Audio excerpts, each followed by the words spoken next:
The wind in this part of Wyoming territory did not just blow, it scoured. It scraped the land down to the bone, just as it had scraped Miriam's life down to this one solitary point. Her homestead was the last thing before the land gave up and became nothing but sage and distance. It stood 3 miles west of Bitter Creek, a town that was itself dying, clinging to a dried-up water source and a rumor of a railroad that was never coming. The house was a monument to failure. Half of it, the main room and lean-to, was built of stubborn cottonwood. The other half was a collection of blackened timbers, the ghost of a second room and a barn, taken by a fire 2 winters gone. Miriam lived in the part that remained. She was a woman built like the territory, lean, hard-boned, and striking in a way that frightened horses and men.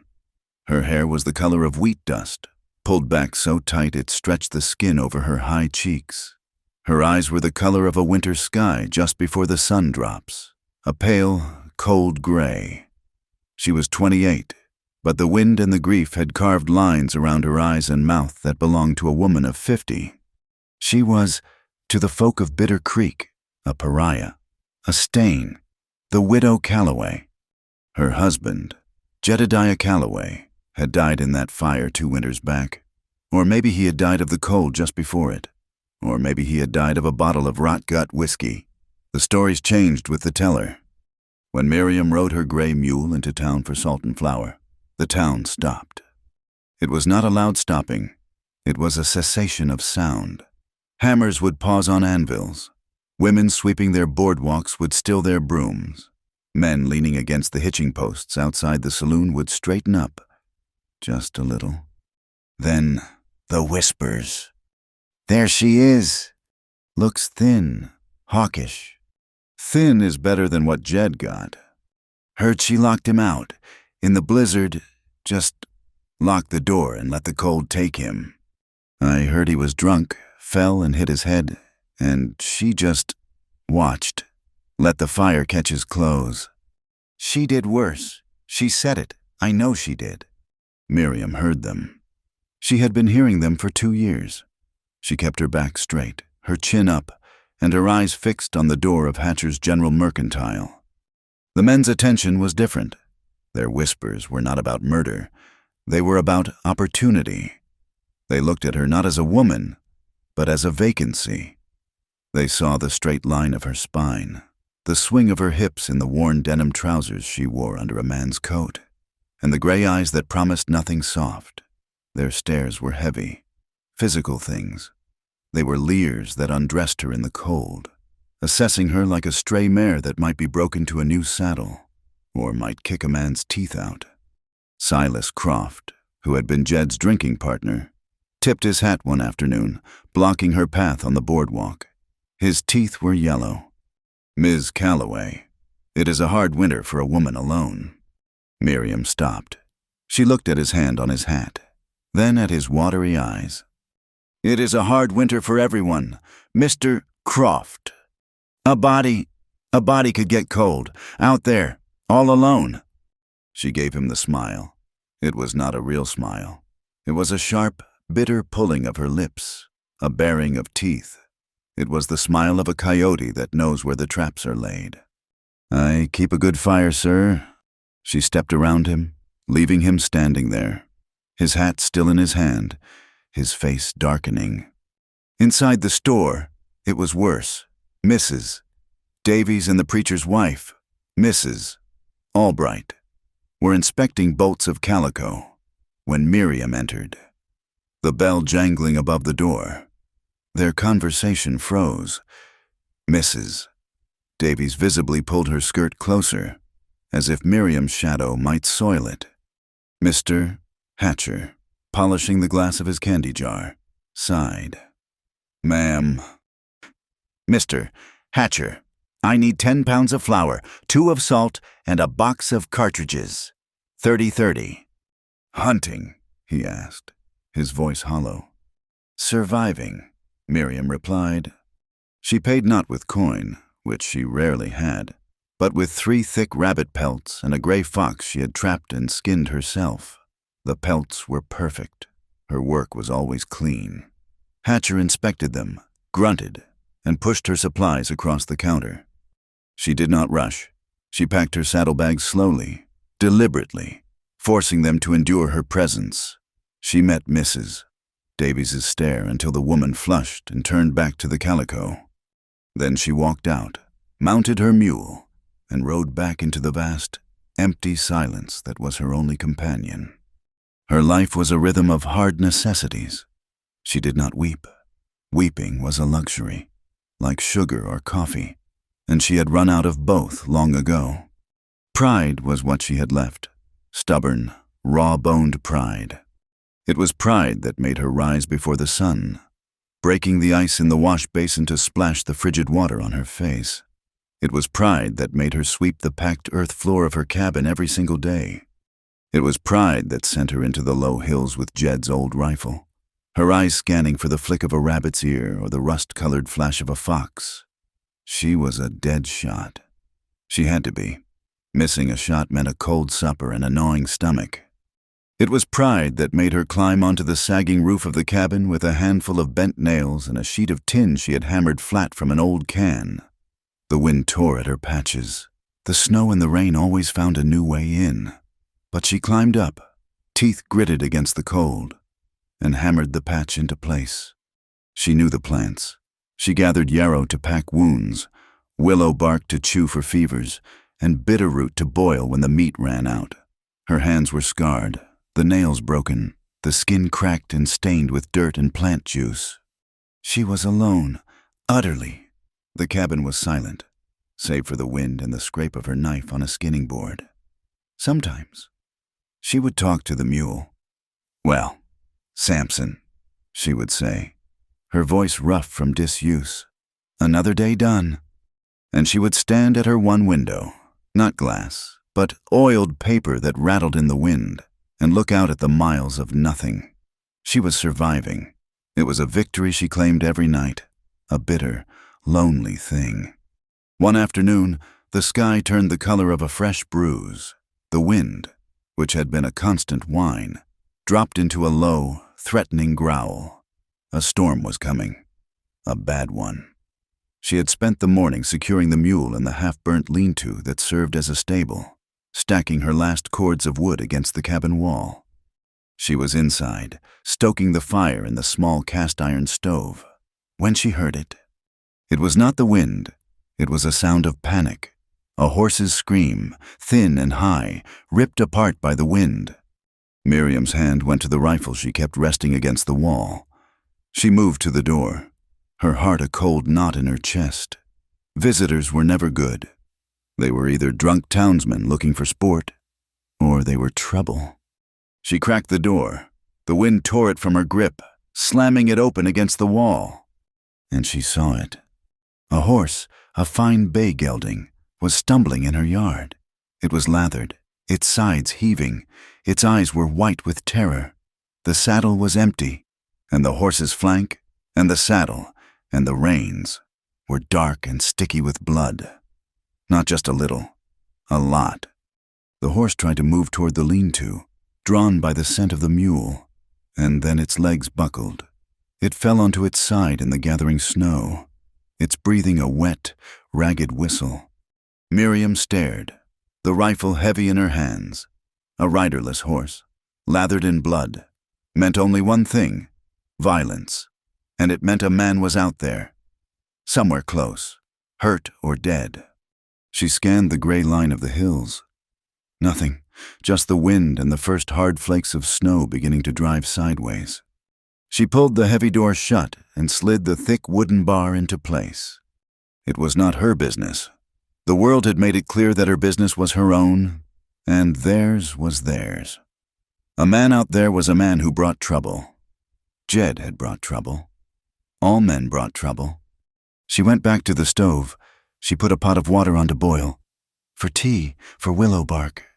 She tried to ignore the sound. The horse was screaming again, a terrible, choking sound. "Damn it," she whispered. "Damn it all." She unbarred the door. She grabbed her coat. She would put the animal out of its misery, that was all. a kindness she would give to a beast that she would not expect from a man. She stepped onto the porch, chambering around. The wind hit her like a solid wall. The snow was coming down thick now, a curtain of white. And then she saw him. He was not a man, he was a heap, a dark shape against the snow, not 10 yards from her door. He must have crawled. He had been hidden by a swell in the land until he was right on top of her.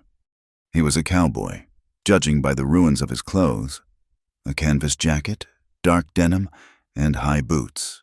He was lying face down. Miriam stood there for a long time, maybe 10 seconds, maybe a full minute. The snow began to cover his shoulders. If she left him, he would be a frozen mound by morning. The storm would take him. It would be neat. It would be clean. It would be just like the gossip said she had done to Jed. She spat into the wind. "God," she hissed, to no one. "Why me?" She walked over to him, her rifle pointed at his unmoving back. She nudged him with her boot. A groan, low and wet. "He was alive," with a sigh that sounded more like a curse. She leaned the rifle against the porch. She grabbed the man by the collar of his jacket. He was heavy, a dead weight. "You are a fool," she grumbled, her voice snatched by the wind. "A bleeding, freezing fool." She hauled him. She was strong, wiry and tough, but he was a tall man, all long limbs and dead muscle. She dragged him across the yard, his boots cutting 2 parallel grooves in the fresh snow. His blood left a dark, smeared trail. She got him onto the porch. She could not lift him. She had to drag him, inch by inch, over the threshold. He groaned again, a hotter, sharper sound, as his leg bumped the door frame. She slammed the door shut against the howling storm and barred it. For a moment, she just stood there, breathing hard, her hands on her knees. The cabin was suddenly terribly small. It smelled of wet wool, iron, and the hot, copper smell of blood, his blood, all over her floor. "Well," she said to the lump on the ground, "you have made a mess." He was half conscious, his body shaking with a deep, ague-like chill. She worked with a grim, practiced efficiency. First, the light. The storm was making the afternoon as dark as night. She lit the kerosene lamp, the flame casting huge, unsteady shadows. Then, him. She couldn't get him on her cot. Not yet. She rolled him onto his back. He was younger than Jed, maybe her age. His face was gray with shock and cold, covered in a dark stubble. A messy scar cut through one eyebrow. Even unconscious, his face was tensed in pain. The wound was in his left thigh. High up, the denim was soaked black. Miriam went to her stores. She brought back the kettle of hot water, her sewing tin, a bottle of corn whiskey she kept for medicine, and a clean rag. She took her hunting knife, the one she used for skinning, and cut his trousers away from the leg, from ankle to hip. The denim was stiff, frozen in places, glued to his skin with blood. He cried out when the cold air hit the wound. It was ugly, a bullet hole. It looked like it had gone clean through, but it had torn the muscle badly.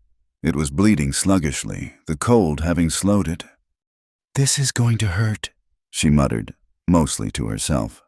"And you are going to bleed on my floor. Again." She poured a splash of whiskey directly onto the wound. The man screamed.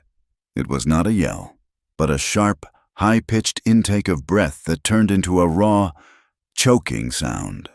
His entire body arched off the floor, his back bowing. His eyes flew open. They were a hazy, fever-bright blue, but they did not see her. "Hold still," she commanded, pressing her hand on his chest to keep him down.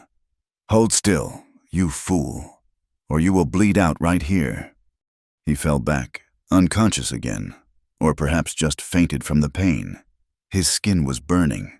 The fever was already on him. She threaded her heaviest needle with gut line. She washed the wound as best she could with the hot water and the rag.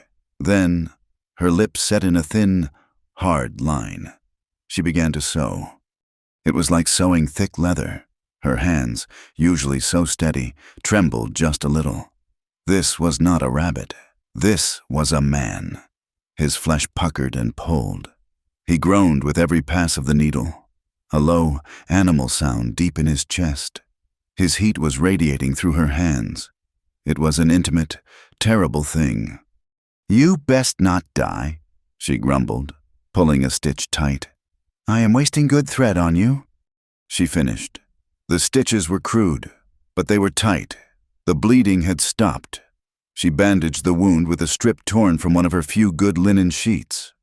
She managed, finally, to get him onto her cot.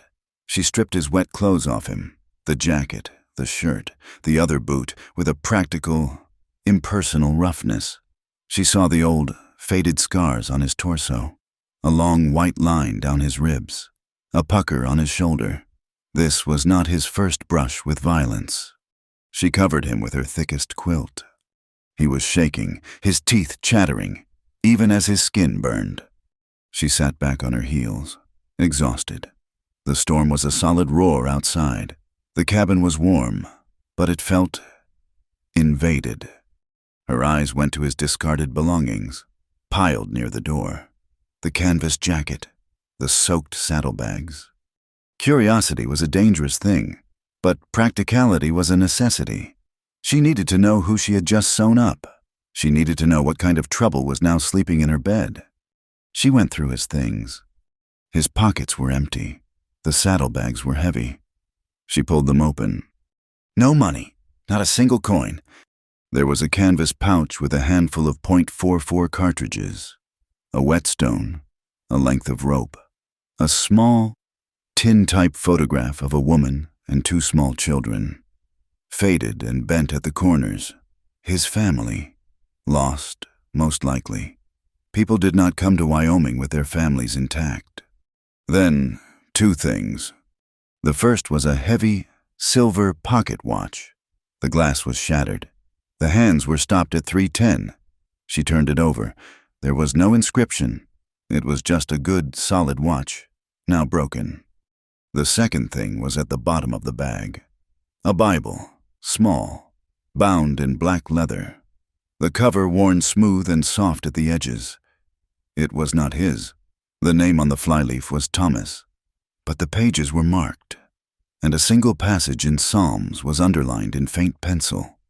A smear of dark, dry blood stained the corner of the cover. Miriam put the things back. A poor man, a man with a family gone, a man who carried a broken watch and someone else's Bible, and a man who had been shot. She built up the fire. The wood crackled, fighting the sound of the wind. She sat in her one chair, the rifle across her lap, and watched him. Hours passed. The storm reached its peak, a deafening shriek that seemed to want to tear the cabin from the earth. The oiled paper window rattled. Snow hissed against the wood. The man on the cot mumbled. He turned his head. His dreams were not good. "No, North Fork got ambushed." His voice was a dry rasp. "North Fork ambush." Miriam's blood ran cold. North Fork, that was up by the Powder River. Word had come down to Bitter Creek a week ago. A dispute over water rights. A small rancher and his hands ambushed by men working for the big cattle baron. A war, they called it. It meant this man had enemies, and those enemies might be looking for him. Suddenly, he woke. His eyes snapped open and they were clear. Not feverish, clear and sharp. He focused on her instantly. "Where?" "My cabin. You collapsed in my yard." Miriam did not move from the chair. Her voice was flat. He tried to sit up. He saw the quilt. He saw his bare chest. He looked down at his leg, at the thick bandage. He grunted in pain. I sewed you up." She said, "You were shot." He absorbed this. He looked at her, then at the rifle in her lap. "Thank you, ma'am," he said. His voice was quiet, polite, but strained. I have to leave. I cannot bring trouble on you." He swung his legs over the side of the cot, his jaw clenched. "Do not be a fool," Miriam said, her voice tired. "You cannot even stand." "I have to." He put his weight on his good leg. He pushed himself up. He swayed, his face slick with sweat. He took one step. His wounded leg buckled completely.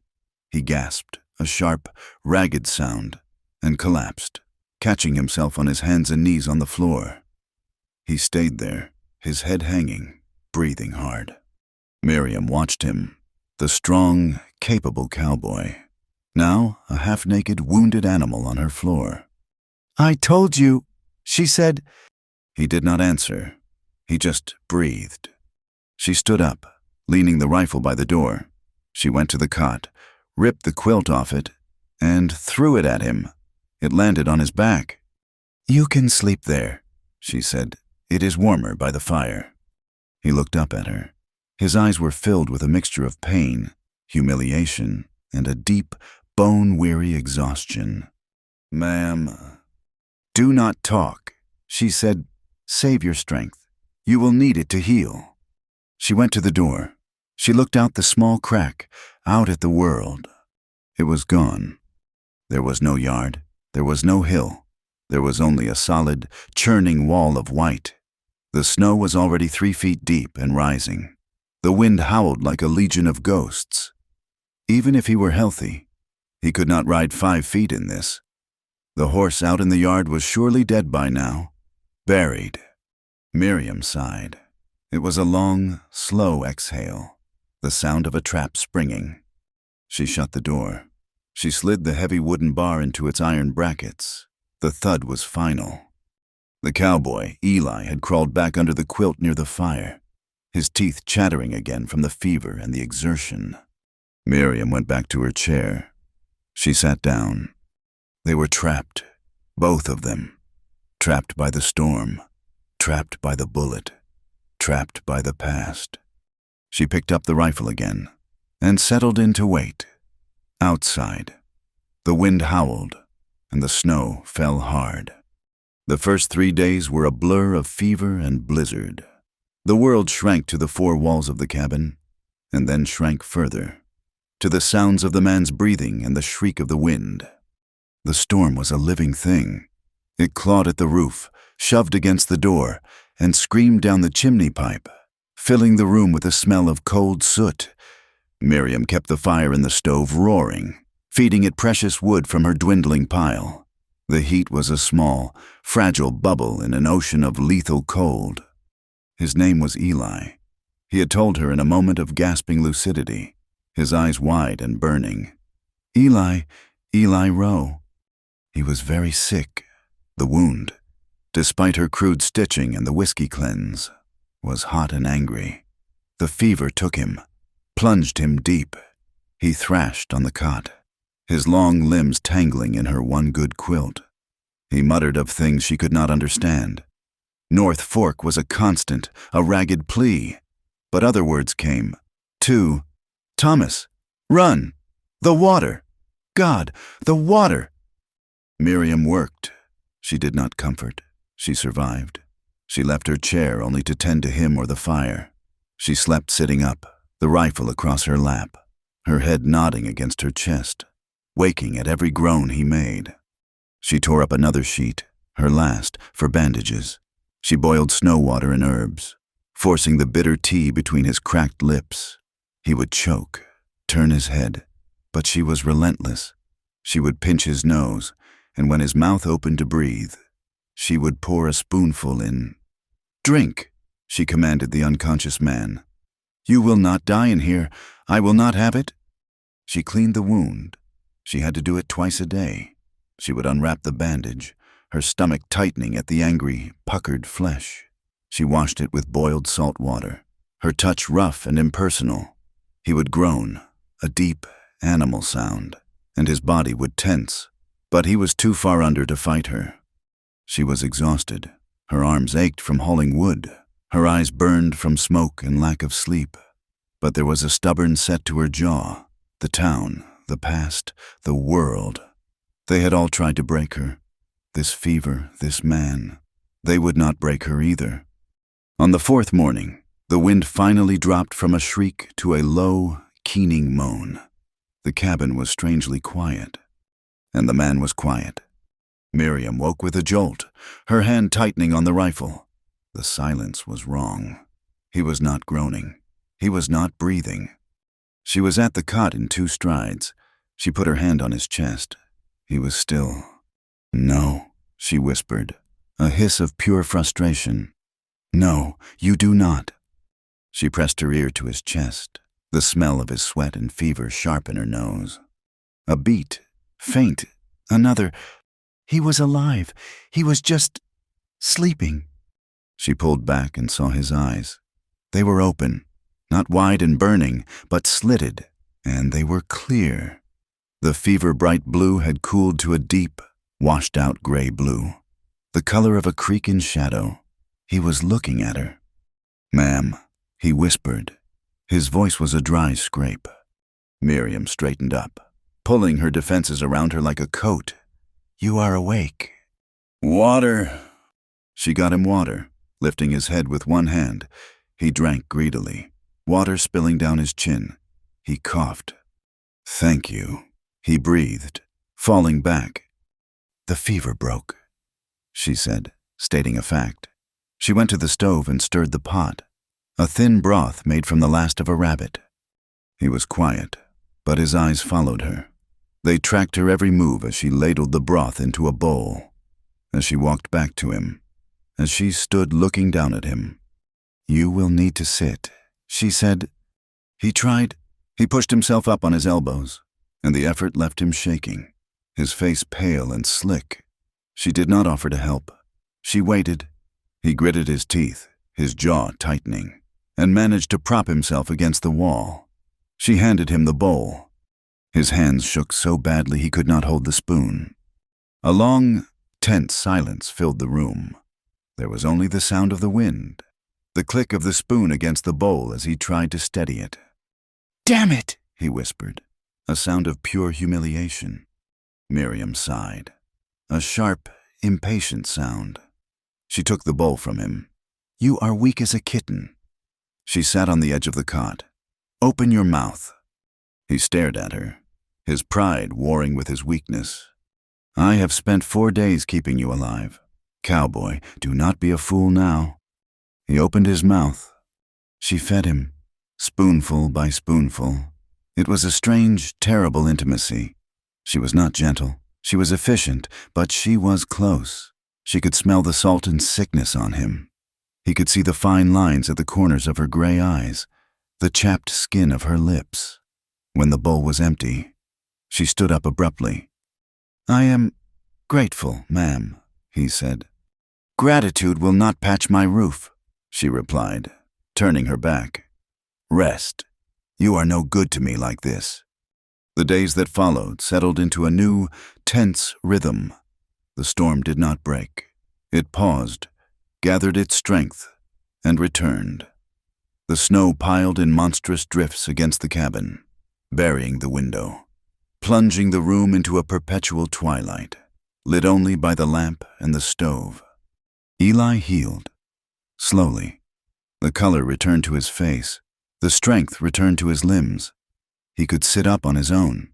Then he could stand, leaning on a piece of wood she had given him for a crutch. He was, as she had first thought, a quiet man. His politeness was a wall. He said please and thank you. He never complained. He ate what she gave him, and the food was running low. The rabbit was gone. They were down to boiled root and the last of her flour, made into a thin gruge. But he was guarded. "What happened at North Fork?" she asked one afternoon, her voice flat as she cleaned her rifle. He was sitting on the cot, sharpening her skinning knife with a whetstone he had found in his bag. The shing, shing, shing of the stone was a nervous, scratching sound. He did not look up. "Trouble." "I gathered that you were shot." "Yes, ma'am." "Who shot you?" He stopped. He tested the blade with his thumb. Men who wanted something that was not theirs. "And the Bible, the one with Thomas written in it?" His hands stilled. He set the knife down. "He was my friend. He did not make it." "And your wife? The children in the picture?" He looked up then, His eyes were cold. "That is my business. Ma's. You are in my house, sleeping in my bed, eating my food. You have made yourself my business." "I aim to leave as soon as the snow clears," he said, his voice quiet but final. "I will pay you for the trouble, or work it off." "With what?" she scoffed. "You have nothing but a broken watch and a dead man's Bible." His face darkened. He said nothing. Turning back to the whetstone, Miriam felt a small, bitter victory. She had pushed him. She had found the edge. She did not know why she did it. Maybe it was the silence. Maybe it was the confinement. His presence was a disruption. Jed had been loud, drunk, violent. His rages and his demands had filled this cabin. Eli was the opposite. He was a still, watchful presence. He took up space, but he did it with a quiet she found more unnerving than any noise. So she filled the silence herself. She used words like she used her rifle, to keep things at a distance. "You are lucky I was the one who found you," she said, snapping the rifle's action closed. "Anyone else from town would have left you for the wolves." "Why did you not?" he asked, not looking up. "Did not feel like digging a grave in a blizzard." She smiled her bitter smile. "Besides, my mule was getting lonely." He did not smile back. He just watched her. She began to tease him. A brittle, sharp-edged flirtation. It was a weapon. It was her armor. "You sleep heavy for a man on the run," she'd say in the morning, stoking the fire. "I could have cut your throat 10 times over." "I suppose I trust you, ma'am," he'd reply, his voice even. "That is your first mistake. Never trust anyone, especially not a woman who lives alone. We get strange." She would let her coat fall open, revealing the man's shirt she wore, tucked into her denim trousers. She knew his eyes followed the line of her body. She knew he noticed. She wanted him to notice. It gave her a sense of power, a feeling she had not had since before Jed. But there were cracks in their armor. She still had to change his bandage. The wound was healing, the stitches holding, but it needed to be kept clean. On the 7th day, she knelt by the cot to unwrap the linen.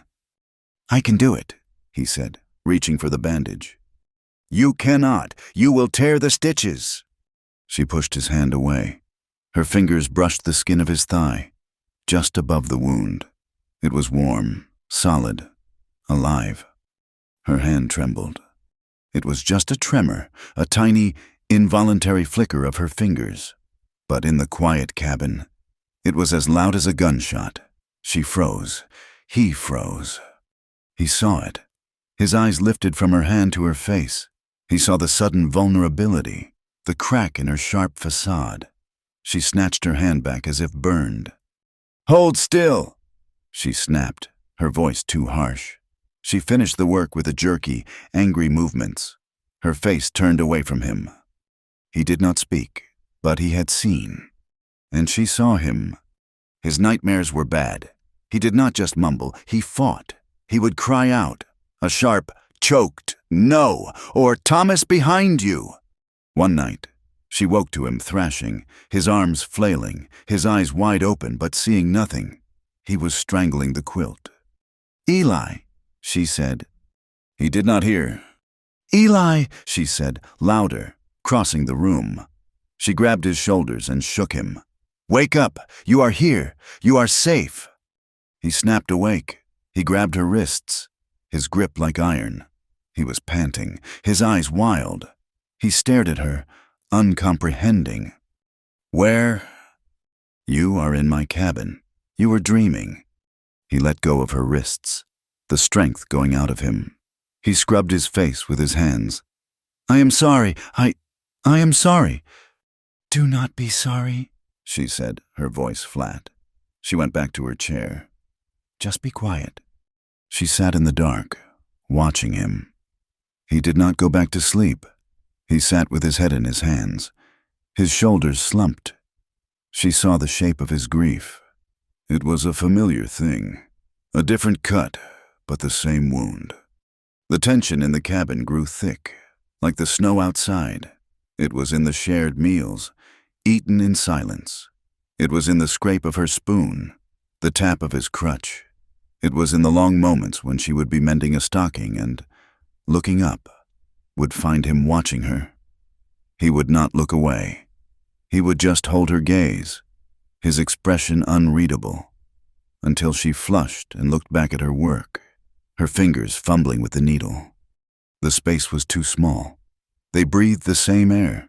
They were acutely aware of each other's bodies, the way he moved, the way she tucked a stray piece of hair behind her ear, the way he smelled of faint sweat and wool, and the yarrow she used on his wound, the way she smelled of wood smoke and soap. One night, the storm paused again. The silence was absolute, heavy. The snow outside seemed to drink all sound. The only noise was the pop and hiss of the fire. They had eaten their thin gruel. Eli was propped on the cot. Miriam was sitting on the floor, polishing her boots with the last of the tallow. She could feel him watching her. It was a physical pressure on her skin. She looked up. "You are staring again." "Forgive me," he said. His voice was low. "There is not much else to look at. You looked your fill when I was feeding you like a baby." "That is not the look I am giving you, Miriam." He used her name, not ma'am. Miriam. Her name felt strange in his mouth, heavy. She stood up, her movements restless. She went to the stove, added a piece of wood.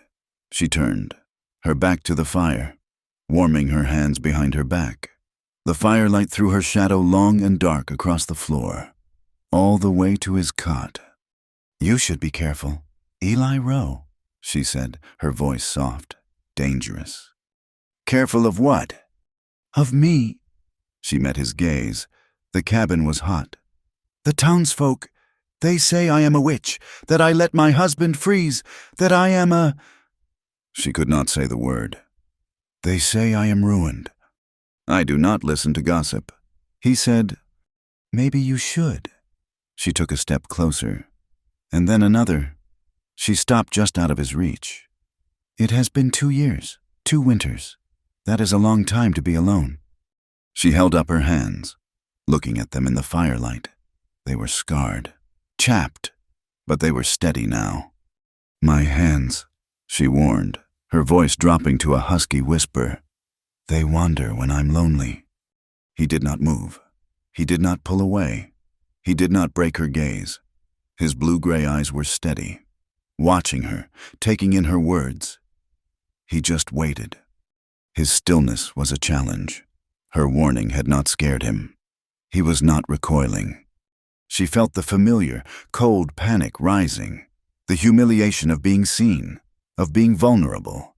She had to break it. She had to prove she was in control. Or maybe, deep down, she wanted to prove the townsfolk were right. Before she could think, before she could stop, she closed the distance. She leaned down. She put one hand on his shoulder, hard, lean muscle under the thin shirt, and the other on his jaw. His stubble was rough against her palm. She kissed him. It was not a soft kiss. It was a kiss of hunger, of rage, of 2 years of frozen silence. It was a desperate, angry claiming. She pushed her mouth against his, tasting the salt on his skin, the faint bitterness of the willow bark tea. For 1 second, he was stiff, surprised. Then, his own loneliness answered. A low sound raised in his chest. His hand came up, not gently, and tangled in the hair at the nape of her neck, holding her fast. He kissed her back. It was not polite. It was not guarded. It was a raw, immediate response. It was iron and heat and desperation. The world tilted. She felt a pulling in her stomach, a heat that had nothing to do with the stove. Then, just as she was falling into it, he broke it. He grabbed her shoulders. His grip was firm. He pushed her back. "Miriam," he breathed, his voice ragged. "Do not—" She froze. The heat vanished, replaced by a stinging, arctic cold. She could feel the blood draining from her face, then rushing back in a hot, dark wave of shame. He had stopped her. He had rejected her. She felt ugly. She felt like the thing they whispered about in town, the desperate widow, the whore. "Get your hands off me!" she hissed, her voice shaking. She scrambled back from the cot, wiping her mouth with the back of her hand, as if to wipe the kiss away. "Miriam," he said. He was breathing hard, his eyes dark. "I am sorry. I did not mean to." "You are sorry?" Her laugh was a broken, bitter sound. "What are you sorry for? Pitying me? Is that it? You think I am so desperate for a man I would throw myself at a half-dead drifter?" "No," he said, and his voice was firm. "That is not it." He looked down at his own hands, clasped in front of him. I lost someone. My wife, Anna. She is gone. A long time now." He looked up, and his eyes were filled with a pain that matched her own. "I do not want to hurt you, and I do not want to be just a body filling a space for you. You deserve better than that." It was the worst thing he could have said. It was pity. He saw her as a lonely, grieving woman, so desperate she would use any man for comfort. He saw her as damaged. "Hurt me?" She was on her feet now, vibrating with a rage that was so cold it burned. "You think you can hurt me? You think a man like you has anything left to take from me?" She pointed a trembling finger at him. "Nothing can hurt me, not anymore." She strode to the door, her back rigid. "The storm sounds like it is easing. In the morning, you will walk. I do not care if your leg falls off. You will get out. Get out of my house." She turned from him, grabbed her thin blanket from the chair, and wrapped it around her shoulders. She would not sleep. She stood by the window, her back to him, staring at the oiled paper that rattled in the wind. The silence in the cabin was a new, terrible thing. It was worse than the storm. It was the sound of a wound being torn open. Then a new sound began. It started low, a deep moan from the hills. It was not the wind. It rose, a chorus of high, thin howls. Wolves. They were close, driven by the endless storm, starved. They had found the scent of the dead horse, buried somewhere under the drifts. The howling was a promise of the savage, hungry world waiting just outside the thin wooden walls. And as if in answer to her command for him to leave, the wind rose again. It did not just rise, it exploded. A fresh wave of the blizzard hit the cabin with the force of a solid object, making the timbers groan. The door rattled violently in its bar. Eli said nothing. Miriam did not turn around. The gray, dim light of morning finally came. Miriam, stiff and cold, unbarred the door. She did not open it. She just cracked it, peering out. Her heart sank. The world was gone, erased. There was no yard, no lean-to, no path. There was only a solid, vertical wall of white. The snow had drifted higher than the porch roof, sealing them in. Leaving was not a choice. It was an impossibility. She slammed the door shut. The sound was final. She turned. Eli was awake, watching her. His face was pale, his eyes bruised with lack of sleep. He did not say, "I told you so." He did not say anything. Miriam walked past him, her face a mask of stone. She did not look at him. She did not speak. She went to the woodpile. She picked up the axe. She began to split kindling, the thwack of the blade sharp and violent in the small space. She melted snow for water. She boiled the last of the bitter root. She poured a cup and slammed it on the floor by his cot, not meeting his eyes. She did not speak to him all day, but she kept the fire going. The silence was a third person in the cabin. It was heavy and cold, a shroud they both wore. For a full day, they did not speak. Miriam moved with a stiff, furious energy. Her jaw set. She split kindling, melted snow, and swept the floor, her movements sharp and loud in the quiet. Eli sat on the cot, his hands resting on his knees, and watched her.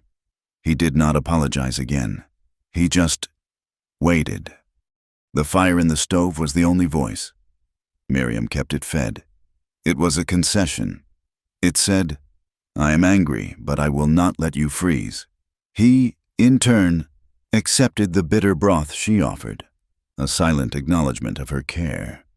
The routine, broken by the fight and the blizzard's return, had to be rebuilt. It was the only way to survive. The snow had piled in massive drifts, sealing the door and covering the single window in a wall of packed white. The cabin was plunged into a gray, claustrophobic twilight, lit only by the guttering flame of the kerosene lamp. "We need to shovel," Miriam said on the second morning. Her voice was rough, dry. "I can help," Eli said. "You will tear your stitches." "I can sit by the door and move what you bring in. I am not an invalid." She looked at his leg, then at his stubborn face. She nodded once. It was brutal work. She used the cabin's single battered shovel. She had to open the door and attack the solid wall of snow, digging a trench, a tunnel to the outside world. It was heavy, wet snow. She would dig, her shoulders burning, until a pile accumulated by the door.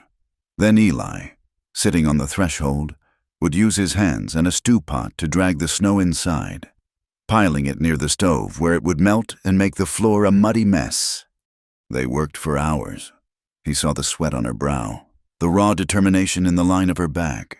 She saw the way his jaw clenched every time he had to move, the pain it cost him to just sit and scoop. The silence between them began to change. It was no longer the sharp-edged silence of anger. It became the quiet of shared labor. Slowly, other tasks resumed. She would dig a path to the lean-to to feed her mule, Samson, who had survived on a small pile of hay. Eli sat by the fire and mended her glove, his fingers surprisingly nimble with the needle, patching the leather with a piece from his own ruined boot. She mended the shirt she had cut from his body, the stitches small and neat. They did not talk of the kiss. They did not talk of the night before. They talked of wood. "The pile is low," she said, looking at the small stack by the stove. "The wood pile is buried." "I know." "I can help you dig for it," he said. "We will do it tomorrow." That night, the quiet felt different. The work had tired them both. The small, shared goal, survival, had sanded the sharp edges off their anger. Eli was rubbing tallow into her cracked boots to waterproof them. Miriam was cleaning her rifle, the click-clack of the metal parts a rhythmic, comforting sound. He stopped, his hands greasy with the tallow. "Miriam," he said. She paused, the rifle bolt in her hand. About what I said about my wife." She tensed, waiting. "It was not pity," he said, his voice low, his eyes on the boot in his hands. "I did not mean it as pity. I meant it was the truth. I have not been close to anyone, decent, in a very long time. It scared me. You scared me." Miriam did not answer. She slid the bolt back into the rifle and sighted down the empty barrel. Eli continued, his voice rough. "You asked what happened to me?" She lowered the rifle, her gaze fixed on him. "I fought," he said, "back east, for the Union. I saw a lot of men die, did things I am not proud of. When it was over, I could not go home. There was nothing left there, so I came west, thought I could start over." He put the boot down. "My brother, Thomas, he came with me. He was younger, the good one. He believed in the Word of God. He carried that Bible everywhere." He nodded toward his saddlebags. "We filed a claim in Montana, near the Powder River, just a small piece, on a creek. We were building a soddy," his hands, resting on his knees, clenched into fists. "There was a cattle baron, a man named Glessner. He wanted our water. He said the creek was his, Thomas. Thomas went to talk to him, to show him the claim papers. He thought the law mattered." Eli's voice went flat. "Dead." "They rode out 3 days later, the men from the North Fork ambush. They were the same kind of men, hired guns. They did not just want us to leave, they wanted to make an example. They shot Thomas as he was pulling water from the creek. I was up the hill, cutting sod. I saw it. I had my rifle, but I was too far. He did not die clean. He took a long, ragged breath. I held him. I buried him. I took his Bible. I did not run. I went after them. I got 2, but there were too many. They shot me in the shoulder. He touched the old, puckered scar. I have been drifting south ever since, looking for work, trying to forget. He finally looked up at her. His eyes were raw, stripped of all defenses. That is my past, Miriam. That is what I carry. It is not pity. It is just a matching set of baggage. Miriam stared at him. She saw the truth of it, the terrible, unvarnished weight he carried. It was not an excuse. It was a reason. He had not rejected her. He had rejected the pain of losing someone again. She sat in her chair for a long time. The fire crackled. The wind moaned around the corners of the cabin. She put her rifle down, leaning it against the wall. You ran, she said, her voice so quiet he had to lean forward to hear her. Ma'am, you ran south. At least you could run. I have been running in place for 2 years. She stood up, walking not to the stove, but to the one small window, touching the oiled paper, though there was nothing to see but the packed snow. You think this town whispers about me for fun? She said, her back to him. You think I am this way because I was born to it? She turned. Her gray eyes were not cold now. They were burning. My husband, Jedediah, she said, the name tasting like ash in her mouth. He was not a good man. He was not a kind man. He was cruel, and he was a drunk, and he had a heavy, heavy hand. Eli's face did not change, but a new stillness came over him. The townsfolk, she continued, her voice gaining a bitter strength. They all know. Mrs. Davies, who pulls her skirts away from me, Preacher Albright, who talks of damnation, and Sheriff Brody, especially him. They knew. They heard the arguments. They heard the breaking glass. They saw the marks when I was foolish enough to go to town for supplies after a bad night. She touched a faint, silvery scar that ran from her hairline into her eyebrow, a twin to his own. And what did they do? Her laugh was a sharp, broken sound. Nothing, Mrs. Davies told me it was a wife's burden. The preacher said to pray for Jed's soul, and Sheriff Brody. He told me I must have provoked him, that a man's home is his own, and what happens there is his business. She was pacing now, a small, caged circle. They did nothing. They just watched. They watched him drink himself into a rage, and they watched me learn to be quiet, to be invisible, to be dead inside. She stopped, facing the blackened timbers of the burned-out half of the cabin, the part of the house that was gone. You want to know about the fire? She whispered. The gossip says I let him freeze, or I set it. They are almost right. Miriam, he said, his voice a low warning. No, you showed me yours. You get to see mine. She turned back, her face pale in the lamplight. It was a blizzard, just like this one. 2 winters gone. He had been drinking for 3 days. He was mad about the snow, mad about the whiskey running out. He came at me. He was shouting. He hit me, knocked me clean over. My head hit the stove. Her hand went to the back of her head, an involuntary gesture. He laughed, and then he stumbled. He was so drunk, he fell, and he knocked the big kerosene lamp over, the one we kept on the table. She pointed to the empty, charred space. It broke. The oil went everywhere. On the floor. On him. He had fallen on the blanket by the fire. He was just lying there, passed out. Eli was holding his breath. The fire, she said, her voice dropping to a near inaudible whisper. It started, just small, the blanket, the oil. It just, whoosh! It caught I was on the floor, by the door. I had a bucket of snow water right there. For drinking, I could have thrown it. It was small. I could have dragged him out. He was a mean drunk, but he was not a big man. Her eyes were locked on his, wide and unblinking, forcing him to see it with her. I sat there. I watched the flames. I watched them crawl up the blanket. I watched them touch his clothes. And he woke up. He started to scream. He was on fire. He was screaming my name. She took a single, shuddering breath. And I stood up. I turned my back. I opened that door.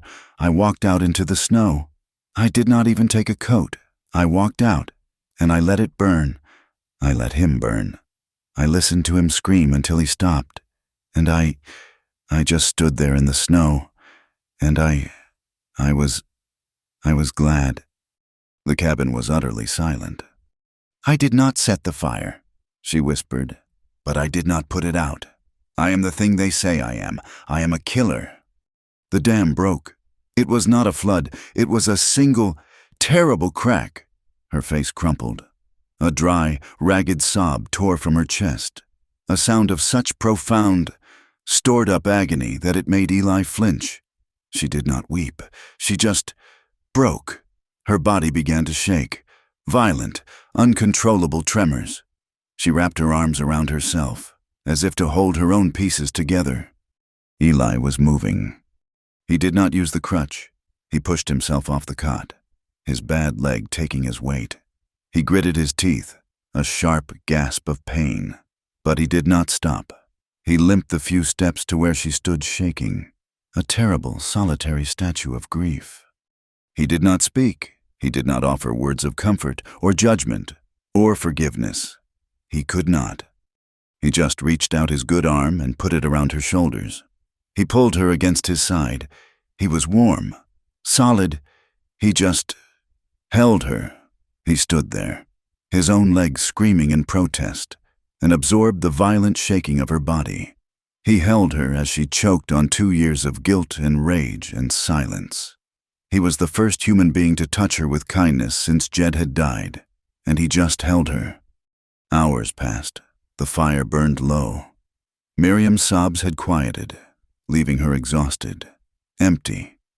Eli had guided her to the chair and gone back to the cot, his own leg trembling with the effort. They did not speak. There was nothing left to say. The worst of themselves was out, laid bare on the cabin floor. That night, the storm howled, but inside, the air was still. Miriam did not sit in the chair. After stoking the fire, she looked at Eli. He was lying on the cot, watching her, his face weary in the firelight.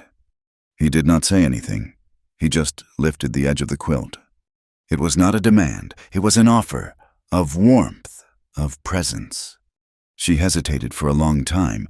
Then she unlaced her boots and set them by the fire. She walked to the cot. She did not get under the quilt. She just sat on the edge, her back to him. She felt his hand, hesitant, touch her shoulder.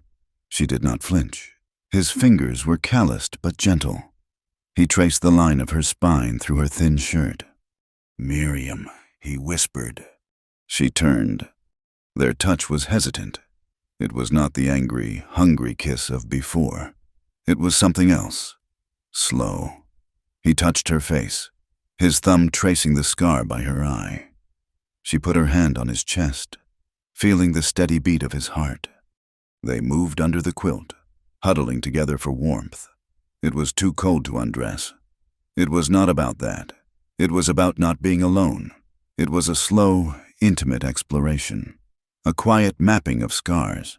His kiss was tentative, a question. Her response was a sigh, an answer. It was a desperate, tender, and slow affirmation, in the middle of the frozen dark, that they were both, against all odds, still alive. In the morning, the awkwardness was gone, replaced by a new, fragile quiet. They did not speak of what had passed between them. They did not need to. When she handed him his broth, her lips quirked. just for a second.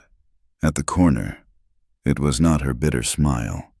It was something new. And when Eli stood, he tested his leg. He still limped, but the limp was less. He walked to the door and began to shovel the new snow from the night, his movements more certain. The storm finally broke 4 days later. The sun came out, a blinding, brilliant white on a high blue sky. The world was transformed, buried, and clean. "I can see the top of the woodpile," Eli said, squinting from the doorway. The smoke from their stove, which had been hidden by the driving snow, now rose in a thin, straight column into the still, frigid air. It was a beacon, a signal of life. Someone saw it. It was Silas Croft, checking his trap lines, half-starved and angry at the storm. He was riding the ridge 2 miles east when he saw it, the smoke rising steady from the Calloway place. He had not seen smoke that steady from there in 2 years. He turned his horse and rode hard for Bitter Creek. The saloon was half empty. Sheriff Brody was there, nursing a coffee. "She is alive," Silas announced, stamping snow from his boots. "Who is alive?" Brody asked, not looking up. "The widow, Miriam Calloway, got smoke rising high and steady. She has been burning a hot fire for days." So, Silas said, leaning closer, his voice dropping. "I saw that bay gelding, the one that stumbled into her yard right before the storm, the one I told you about. It is dead, half buried near her lean-to, but there was no rider." Brody looked up, his eyes narrowing. "What are you saying, Silas?" "I am saying she was not been in town. She has been snowed in, and she has been burning a lot of wood, keeping a man warm, I reckon." A slow, yellow-toothed grin spread across his face. "Word is, that woman's got a cowboy now." Sheriff Brody's face darkened. He had courted Miriam. Before Jed, he had tried to kiss her, and she had slapped him. Hard. He had never forgiven her for it. The idea of her, the proud, cold widow, shacked up with some stray drifter. It was an insult. "Get Amos and Tate," Brody said, standing up, buckling his gun belt. "We are going to ride out. Check on the welfare of Mrs. Calloway." Miriam heard them an hour later, the heavy crunch of horses wading through deep, unbroken snow. Her blood went cold. "Eli," she said, her voice sharp. He was by the fire, whittling. He looked up, his hand freezing on the knife. "Get under the floor," she hissed. "The trap door, by the pantry." "Miriam." "Now," she commanded. "They are here for you, or for me. Either way, you cannot be seen. Go, and do not make a sound." He saw the cold panic in her eyes, a look he had not seen before. He moved. He grabbed his boots and his gun belt, lifted the small wooden trap door to a root cellar, and slipped inside, pulling the door down over him. Miriam smoothed the rug over the door. She grabbed a stocking and her mending basket and sat in her chair, her hands shaking. They did not knock. The door burst open, slamming against the wall. Sheriff Brody stood there, silhouetted against the blinding snow, flanked by Silas Croft and 2 other townsmen. "Miriam," Brody said, his voice a low sneer. He stepped inside, his eyes sweeping the small, warm cabin. "You look comfortable." "Sheriff," she said, her voice like ice. "This is my home. You do not enter without knocking." "I am the law," he said, walking toward the stove. He sniffed the air. "Smells crowded. Heard you had a visitor." "I have been snowed in. Sheriff, same as everyone. I have had no visitors but the wind." Silas Croft pushed past him. "He is here. I know he is." He looked at the cot. It was messy, the quilt thrown back. "Sleeping too. Looks like—" "I am a restless sleeper. Silas," Miriam said, standing up, her sewing clutched in her fist. "Now get out of my house." Brody laughed, still proud. Miriam, still proud. After all this? His eyes roamed her, lingering on her shirt, her trousers. "Jed, he knew how to handle you. Maybe you just need another man to—" "Get out." Brody's face hardened. He looked around. He saw the 2 cups by the wash basin. He saw Eli's broken watch, which he had left on the small shelf. Brody picked it up. "This is not Jed's," he said. "It was a stray," Miriam lied. "I found it in the snow." Brody knew she was lying. He could feel it. He made a sign to his men. "Look around." They tore the cabin apart. They flipped the cot, throwing the quilt and mattress to the floor. They kicked her chair over. Silas pulled her pantry stores out, scattering flour and dried herbs. They found nothing. Eli was gone. Brody was furious. He had been made a fool. He stood inches from her, his face dark with rage. "You are a liar, Miriam. Always have been. Hiding men in your house. You are nothing but a—" "Say it," she whispered, her gray eyes meeting his, filled with a hate so cold it stopped him. "Say the word, and you will not leave this cabin standing. Sheriff." He stared at her, breathing hard. He saw she meant it. He snarled, "We are leaving." He turned. On his way out, he kicked the leg of her table, splitting the wood. Silas Croft, following him, stopped at the small, dead garden patch, the sticks for her beans sticking up from the snow. He put his boot against the fence post and kicked it, snapping the dry, frozen wood. He turned and spat a thick stream of tobacco juice onto her porch, just shy of her feet. "Tramp," he muttered. They mounted their horses and rode away, their laughter ugly in the clean, cold air. Miriam did not move. She stood in the wrecked cabin, the door wide open, the cold air rushing in. She stood there until she heard Eli pushing the trap door open. He climbed out, his face a mask of black rage, his pistol in his hand. "Did they—" She did not answer him. She walked past him to the door and shut it. She slid the bar into place. Then she leaned her forehead against the cold, solid wood. Her whole body was shaking, not from fear, not from grief, from a violation so profound it left her breathless.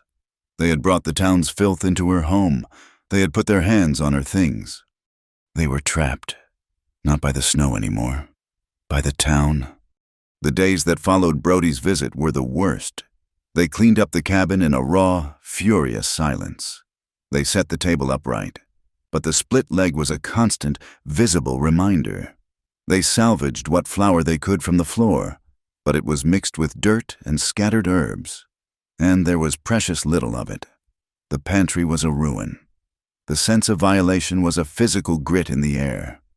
The fragile intimacy they had built was still there, but it was now overlaid with something new, a hard, shared anger and fear. Spring was a rumor in the sky.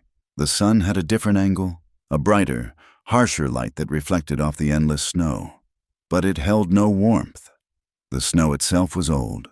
It was no longer a soft, white blanket. It was a thick, icy crust, feet deep, locking them in. It was a grave sheet. And the supplies were, finally, gone. Miriam shaved the last of the salt pork into a pot of boiling snow water.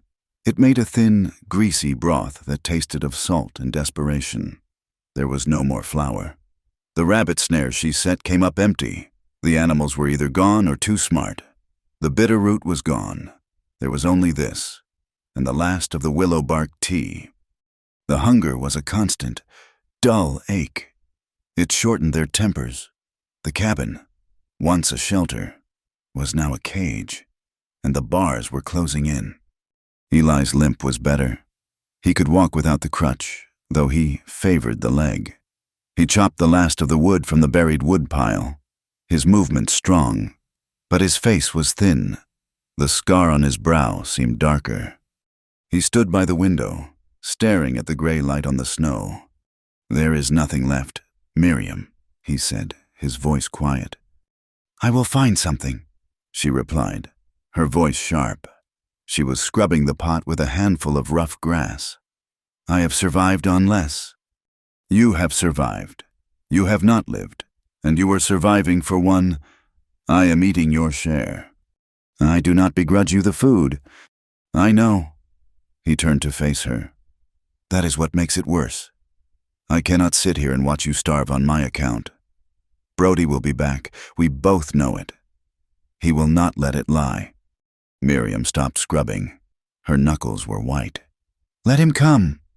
I cannot let him come, Eli said, his voice hardening. I cannot hide under your floor while he puts his hands on your things, while he talks to you that way. So what? She snapped. Will you shoot him? Will you shoot all 4 of them? And what then? They will send a dozen. They will burn this cabin to the ground with us inside. No, he said, his patience breaking. I am leaving. Miriam's head whipped up.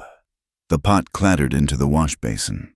The raw, cold panic that she lived with every day seized her chest. He was saying the words every man said. He was leaving. You are what? I am leaving, he said, his voice firm, though his eyes were pained. The snow is hard. I can walk on the crust. The Double Horn Ranch is 20 miles south. I can get there in 2 days. They will need men for the spring thaw. I can work. I can get a horse, money, and supplies. I will come back for you. She stared at him, her face a mask of disbelief. Then a slow, dawning rage. It was a betrayal. After everything, after the confessions, after the intimacy, he was just another man, running. You will come back, she repeated, her voice flat. Dead. Miriam, I promise, I am doing this for us. There is no us, she cried, and the words were torn from her. There is no us in this. There is just you, saving your own skin. You are abandoning me. You are leaving me here to face them alone, just like everyone else. That is not what I am doing, he shouted, taking a step toward her. I am trying to fix this. I am trying to get us out from under. I cannot fight them, and I cannot stay here and watch you waste away. You cannot, she mocked, her voice thick with a sarcasm that was pure pain. You are just like him, just like Jed. He promised to build a life. He promised to protect me. And what did he do? He used his fists, and he drank, and he left me. You are all the same. You take what you want, a warm bed, a woman to patch your wounds, and then you run. The cabin, which had held so much quiet, was now exploding with their wounds. That is not fair. Eli's face was dark with his own anger. He was not Jed. He was not the men who hurt her. He was trying to help. That is not true, Miriam, and you know it. I know what I see, she hissed. A man with his jacket in his hand, walking out the door, leaving me. I am not Jedediah, he roared, and the name echoed in the small space, shocking them both. Miriam flinched as if struck. Do not say his name in this house. I will say it. Eli was breathing hard, his hands clenched. He had carried her grief, held her while she shook, and now she was using that same grief as a weapon against him. I am not him. I am not Brody, or that filthy man Silas. I am not the men who shut the door on you, but you are treating me like I am. You are looking at me, and you are seeing him. You know nothing about what I see. I know you are so twisted up in what he did, so wrapped in that pain, that you are lashing me with his whip.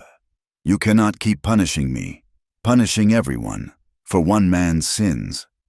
It was too much. His words hit the rawest, most protected part of her. He was right, and because he was right, he was unforgivable. Her hand moved faster than thought. It was a reflex born of years of fear and rage. She slapped him. The sound was a sharp, ugly crack in the cold air. It was not a weak slap. It was the full, desperate strength of her body. It snapped his head to the side. Silence. Absolute, ringing silence. There was no sound but the high, thin whine of the wind outside. Eli did not move. He did not turn back to her. He just stood there, the red vivid print of her hand blooming on his cheek. Miriam's own hand was tingling, hot. She stared at it, horrified. She had done it. She was... Miriam, he said. His voice was not angry. It was broken. He turned his head slowly. His eyes were not furious. They were filled with a profound, terrible hurt. He looked at her, and in his eyes, she saw the man who had held his dying brother, the man who had held her while she confessed to murder. And she had hit him. The fight drained out of her, leaving a cold, hollow emptiness. She broke. You think... Her voice was a trembling whisper. She wrapped her arms around her own stomach, a gesture of deep, old pain. You think it was just the beatings, that he just used his hands. Eli watched her, his expression unreadable, the mark on his face a stark accusation. It was the spring, she whispered, her eyes unfocused, looking at a spot on the floor. The spring before he died, I was pregnant. Eli's breath hitched. He took an instinctive step toward her, but stopped. I did not tell anyone, she mumbled, her body starting to shake. I was happy. Just for a minute, I thought, God help me, I thought, this will change him. A child. It will make him gentle. She let out a dry, gasping sob. He found out. He came home from the saloon. He was drunk. So drunk. And he was angry. He said it was not his. He said... She choked on the word. He did not want a child. He did not want a mouth to feed. He kicked me. Her hands tightened on her stomach, her nails digging into her own clothes. He did not use his hands. Eli, he wore his boots. I fell. She was crying now, silent, hot tears running down her face. I lost it, right here, on this floor. Right there. She pointed to a dark stain on the floorboards that she had never been able to scrub out. It was a boy, I think it was a boy. Eli's face was devastated. He looked from her to the spot on the floor, his own pain forgotten, replaced by a cold, sickening horror. And I crawled, she went on, her voice hollow, her gaze distant, reliving it. I thought I was dying. I was bleeding so much. I crawled all the way to town. It took hours. I got to Mrs. Davy's door, the preacher's wife. I knocked on her door. She opened it. She saw me. She saw the blood on my skirt. Miriam looked up, her gray eyes burning, awash in a pain so deep it was bottomless. And she closed the door. Eli, she just shut the door in my face. She said, clean up your own sin. Miriam, do not bring it to my house. She was shaking her head, the tears falling free. No one helped me. I crawled back. I buried it out by the... She could not finish. She looked at Eli, her face a ruin of grief. So you see what I am? I am the woman who let him burn for that. I am the woman the town closed the door on. There is nothing good here. There is nothing to fix. There is just rot and ghosts.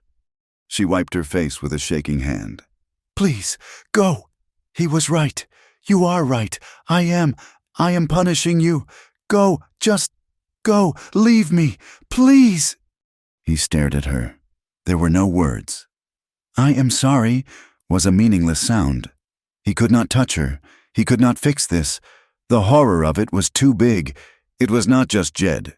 It was the town. It was the women. It was everyone. He had wanted to save her, and she had just shown him that she was far beyond saving. Without a word, he turned. He picked up his jacket. He grabbed his bedroll and the small sack with his few belongings. He did not look back. He could not. He opened the cabin door.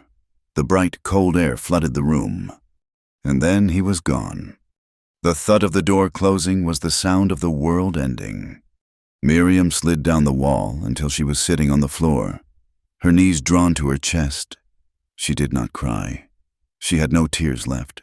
She just sat in the terrible, cold silence and waited. For what? She did not know. For the cold, for Brody, for the end. She stayed there all night. The fire in the stove burned down, and the cabin grew cold. But she did not move. The sun rose. The gray light touched the objects in the cabin, the overturned pot, the dirty floor, the cold stove, and the table. She saw it.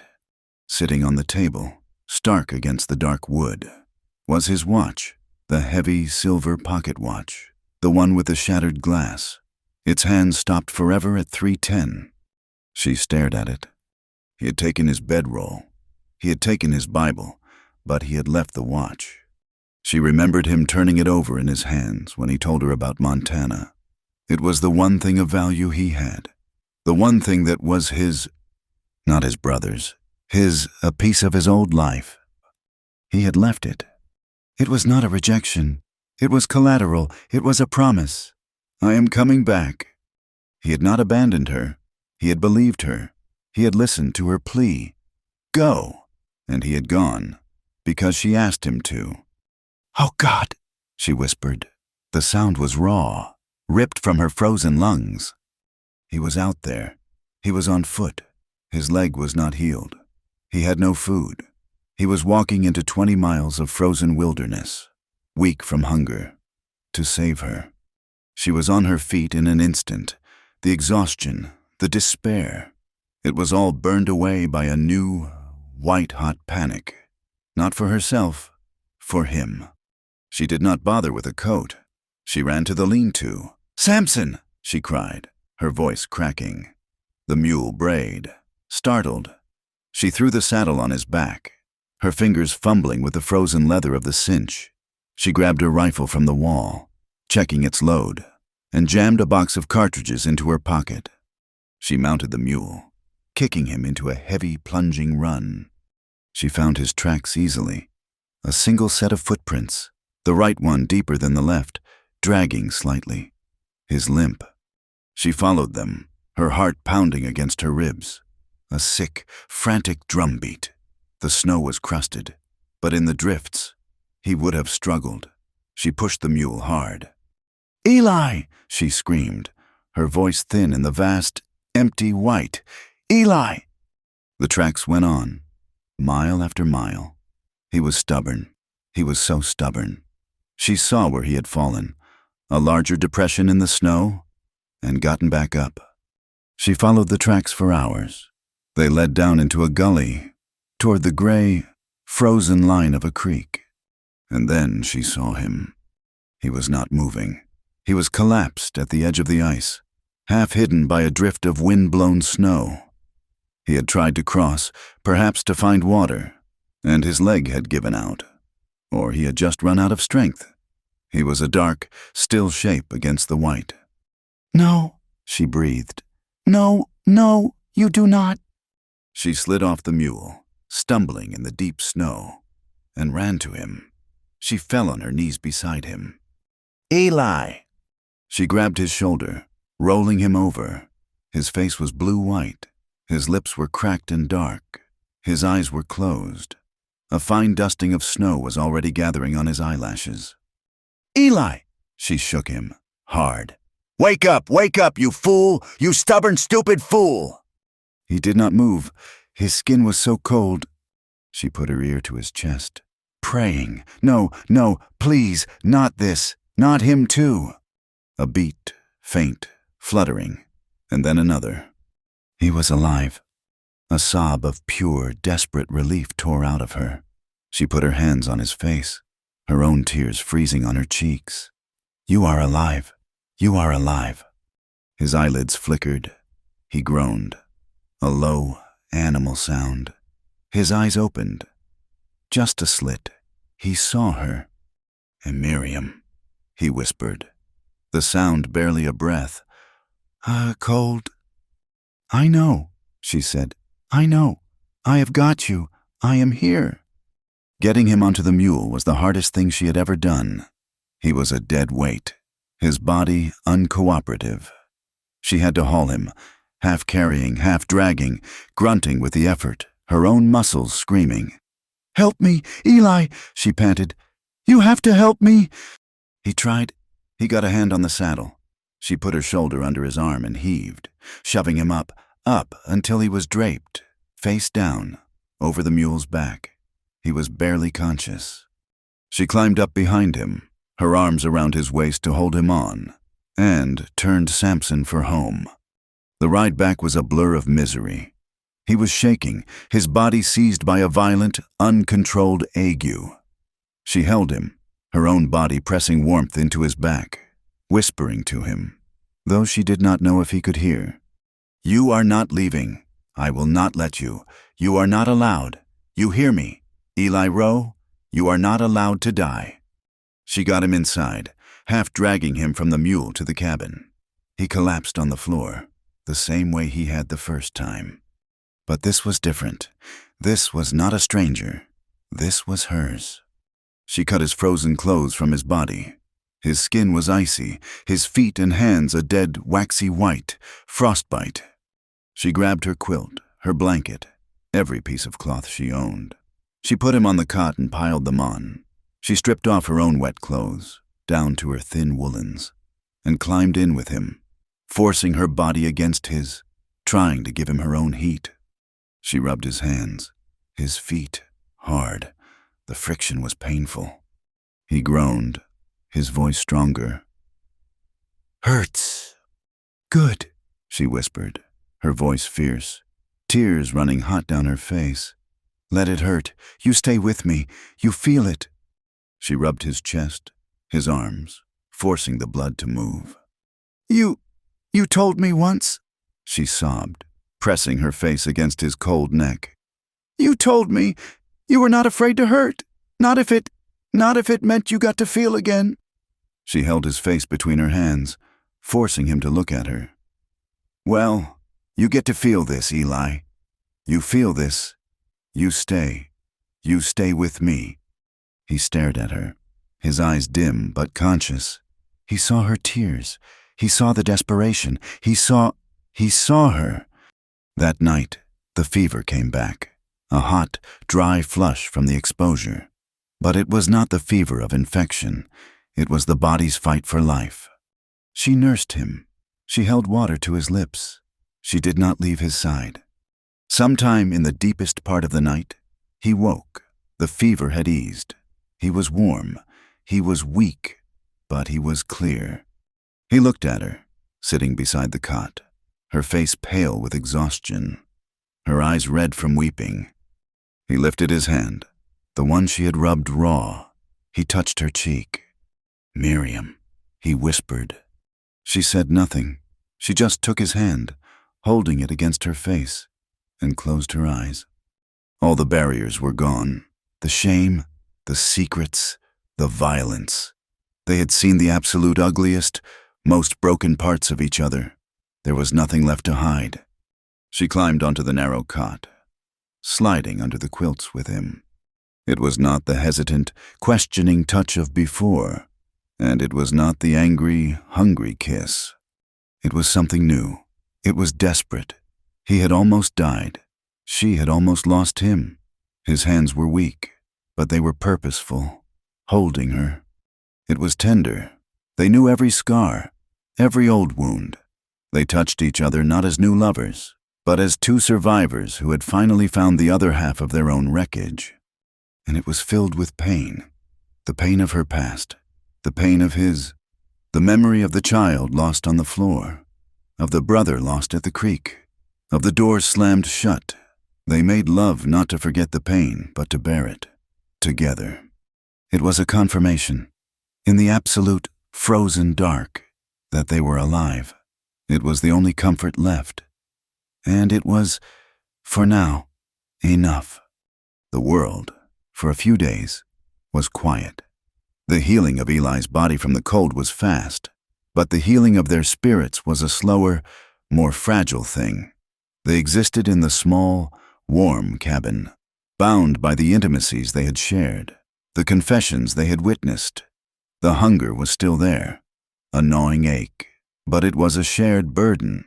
They drank their thin broth and knew, without speaking, that this fragile peace could not last. The cabin was a shelter, but it was also a prison, and the town was waiting. "We are out of salt," Miriam said one morning, scraping the bottom of the small wooden box. "And flour, and everything." Eli was standing by the door, testing his weight on his wounded leg.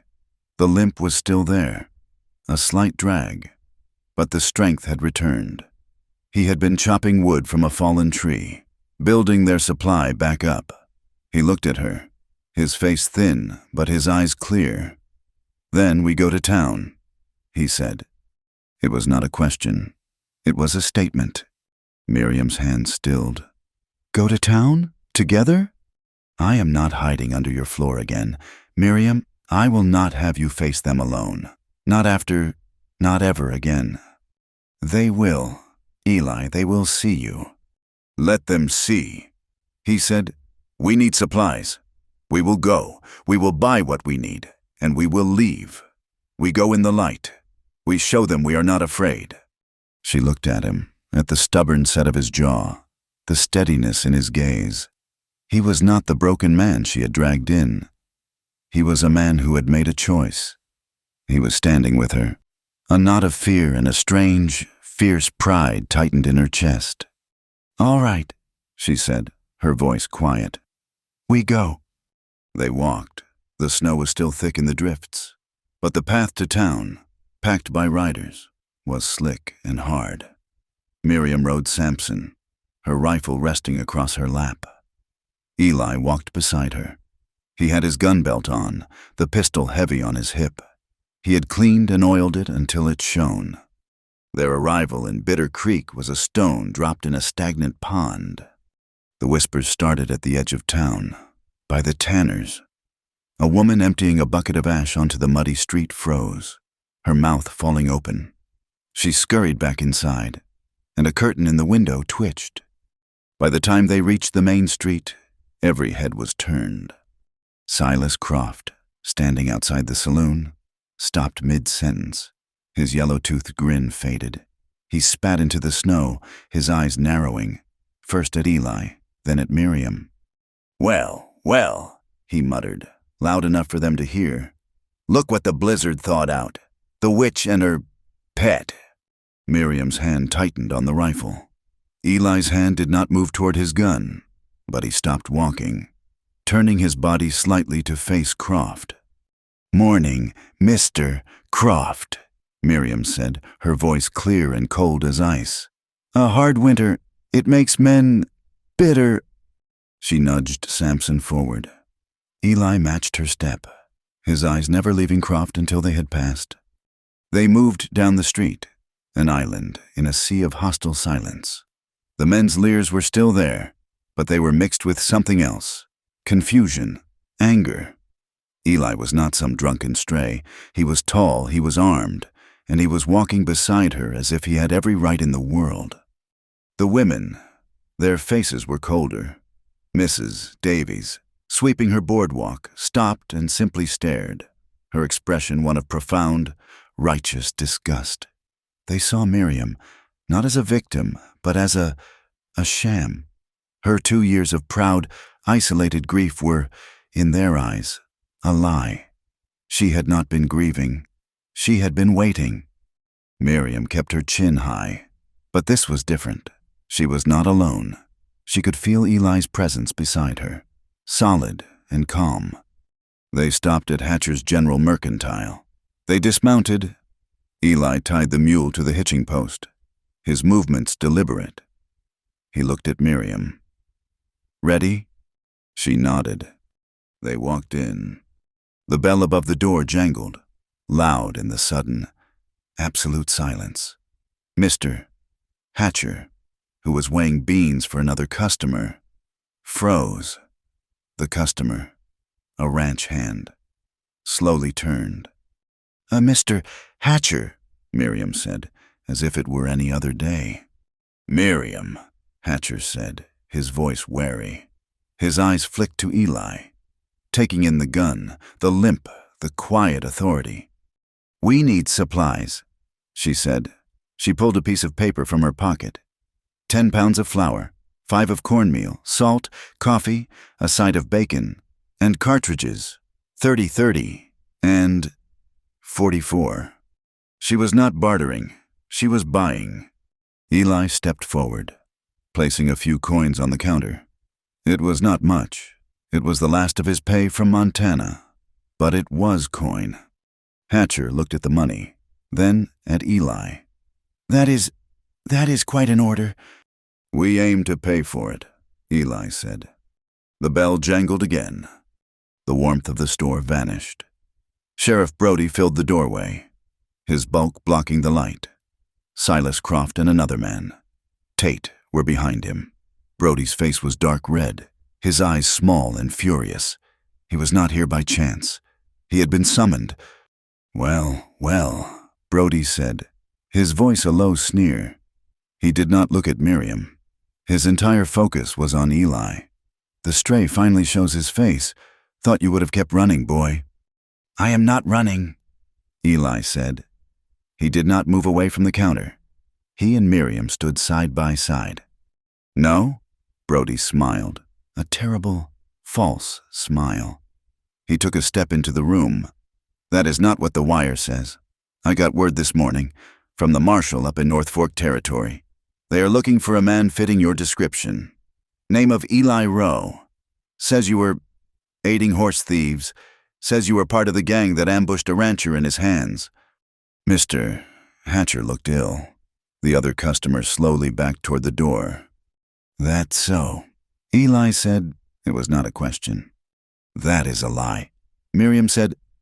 Her voice cut through the tension. It was not loud, but it was sharp, and it was public. Every eye in the store, Brody's, Hatcher's, Croft's, snapped to her. "You be quiet, Miriam." Brody growled. "This is lawman's business." "It is my business," she said, taking a step forward, placing herself half in front of Eli. "This man was ambushed himself. He came to my home half dead, with a bullet in his leg. A bullet from that fight. He was no thief. He was a victim." "He was a victim?" Brody laughed. "You believe this drifter? This man who hides in your bed?" The store was silent. The insult hung in the air, thick and vile. "I believe him," Miriam said, her voice shaking but full of a cold, clear rage she had never shown in public. "He is a better man than anyone in this town. He is a better man than you, Sheriff Brody, who let my husband beat me and called it a man's business. He is a better man than you, Silas Croft, who spits on my porch. This man stayed. He helped me. He protected me. When did you ever protect anyone but your own cruel pride? The town's dirty laundry, her private, open secret, was now shouted in the middle of Hatcher's store. Brody's face went from red to purple. Hatcher looked like he wanted to be sick. He is a criminal," Brody sputtered. "No," Eli said, his voice low. He put his hand on Miriam's arm, gently moving her aside. He faced Brody. His face was pale, but his eyes were steady. "I was in North Fork. I knew the men. They were my brother's neighbors." He looked at the floor, then back at Brody. "They were accused of stealing horses from Glessner, the Baron, but Glessner's men had rustled their stock first. It was a land war. Sheriff, not a theft."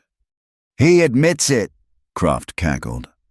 "I admit," Eli said, his voice rising, "that I stood with my friends, and when they were ambushed, I fought back. I did not aid thieves. I aided a man whose brother, my friend, was shot dead for his own water." His hand went to his saddlebag. "To the Bible. I made it right. I buried the dead. And I left. That is the whole of it." It was a confession, but it was also a condemnation. Brody was taken aback. This was not a simple criminal. You still ran," Brody said, his authority slipping. I was wounded. I was 1 man against 10. I did not run. I survived. A long, tense silence. Brody was out of his depth. He had no warrant, just word. He could not arrest Eli on hearsay, not when the man was armed and clearly not looking for a fight, but not willing to be pushed. And Miriam, she had just shamed him in public. "You," Brody pointed a thick finger at Eli, "you are not welcome here. And you." He turned to Miriam, his eyes full of venom. "You have made your choice. You have cast your lot with him. Do not come crying to me when he leaves you, or when his friends come looking." He turned on his heel. "Come on, Silas." "But, Sheriff—" "Now," Brody roared. They left. The door slammed shut, making the bell ring a wild, frantic tune. "Mr." Hatcher let out a long, slow breath. He looked at Miriam, then at Eli. His expression was no longer hostile. It was something else, pity, fear. He quickly, silently, filled their order. He pushed the bags across the counter. "Mr. Hatcher," Eli began, pushing the coins. Hatcher pushed them back. "No, just go, take it. Please, just go." They left the store. The street was still watching, but the whispers were different now. Miriam had spoken. She had confirmed the rumors of Jed's cruelty. She had defended the stranger. They were not just a scandal. They were a side. They walked back to the cabin, the heavy bags loaded on Samson. They did not speak. The confrontation had drained them. They had won. They had stood together. And the town had, for a moment, backed down. But they both knew it was not over. They had shamed Brody. And a shamed man is a dangerous man. That night, they sat by the fire. The cabin felt safe again, stocked with coffee and bacon. Eli held her hand. You did not have to do that," he whispered. "To say all that. About Jed, about—" "Yes, I did," she said, looking into the flames. "They closed the door on me for 2 years. It was time I showed them what was on the other side." She felt a strange lightness. The shame. It was not gone, but it was no longer just hers. She had given some of it back. They went to sleep, huddled together on the narrow cot, exhausted, but for the first time, not as prisoners, as partners. The smell woke Miriam. Smoke, thick, pungent, pine smoke, not the smell of her stove. She sat up, her heart leaping into her throat. "Eli!"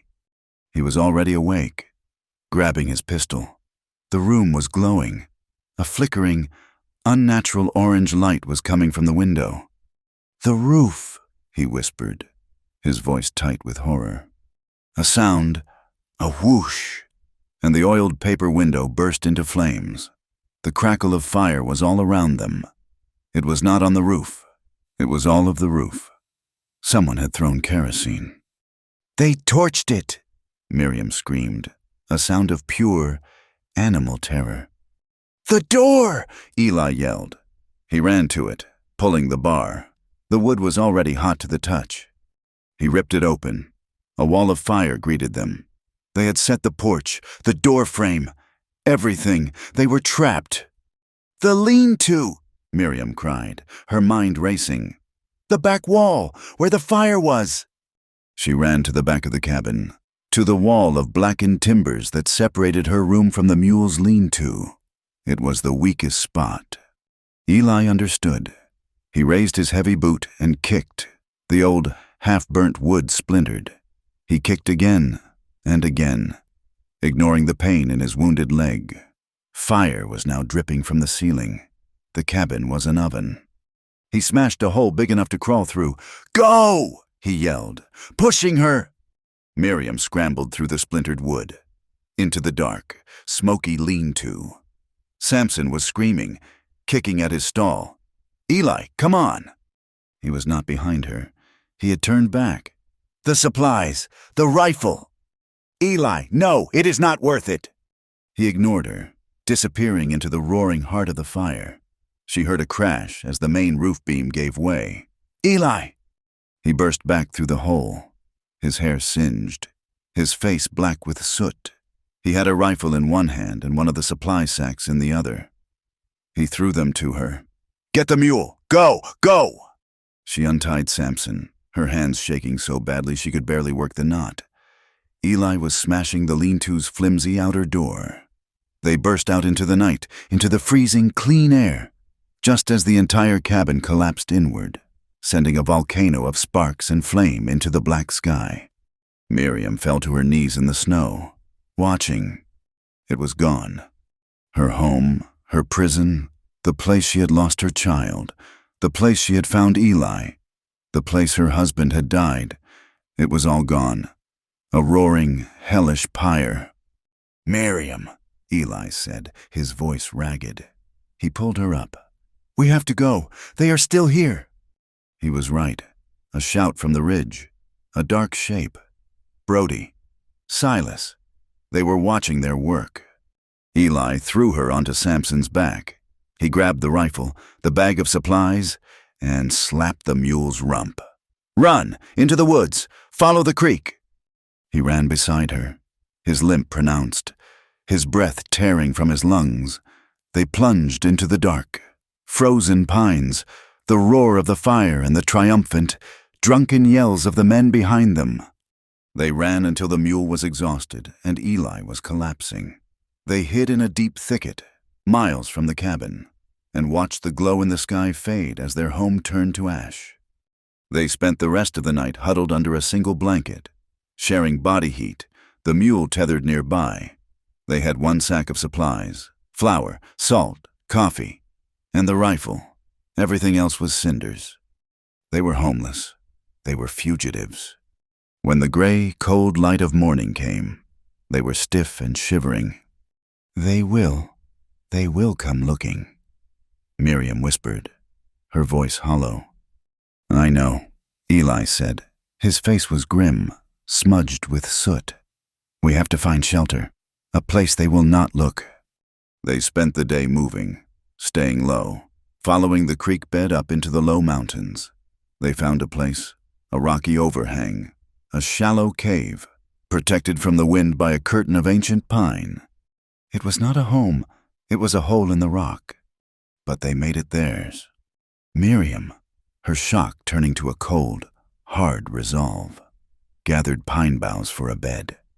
Eli, his knife his only tool, cut poles to build a crude lean-to against the rock, weaving the branches together to create a windbreak. It was primitive, it was cold, but it was theirs. They had built it from nothing. With their bare hands, they sat inside, out of the wind, and Miriam managed to build a small, smokeless fire. She mixed flour and snow and cooked a tasteless, gritty bread on a hot rock. They ate in silence.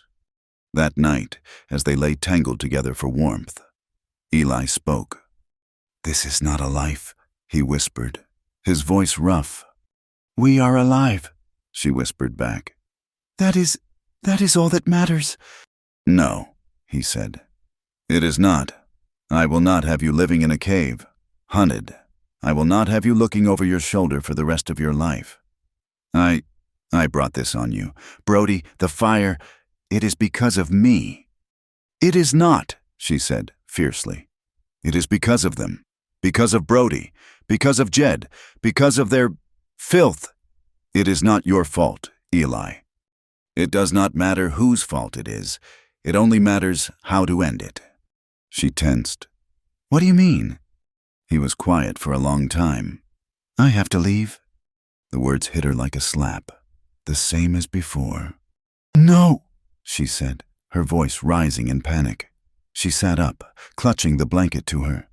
No, you are not leaving me again. We will go north. We will go to Montana. We will disappear. And live how? He said, his voice hard, but pained. As fugitives, with me wanted for horse theft, with Brody sending word to every marshal from here to the border, we will never be safe. They will always be behind us. You will never be free." "I do not care about free," she cried, tears of rage and fear in her eyes. "I care about here, with you. Do not leave me again, Eli. I am begging you. I cannot do it again." He sat up, taking her by the shoulders. His grip was firm. "Miriam, look at me." She met his gaze, her own wild. "The last time I was running from you. From what I felt, I was a coward. This is different. I am not running from you. I am running for you, for us." "What are you saying?" "I am going to turn myself in," he said. Her blood went cold. "No, they will hang you. Brody?" "Not to Brody," he said. "He is not the law. He is just a bully. I am going to Fort Laramie, to the territorial marshal. I am going to tell him the truth. I am going to tell him about Thomas, about the land war, about Glessner's hired guns. I have Thomas's Bible. He wrote in it names, dates. He wrote down what Glessner did. I am going to clear my name. For real." "They will not listen," she sobbed. "They will just lock you away." "They will listen," he said, with a certainty that calmed her. "Men like Brody, men like Glessner, they cannot stand the light. I am going to bring the light." And what am I supposed to do? Just wait here, in this hole?" "Yes," he said, his voice softening. "You are a survivor. Miriam, you are the strongest person I have ever known. You can survive this. You can wait. I need you to wait. I will come back. I swear to you, I will come back." She clung to him, her face buried in his chest. She begged him not to. She raged. She cried. And finally, exhausted, she just held him. He left before dawn. She woke to the cold.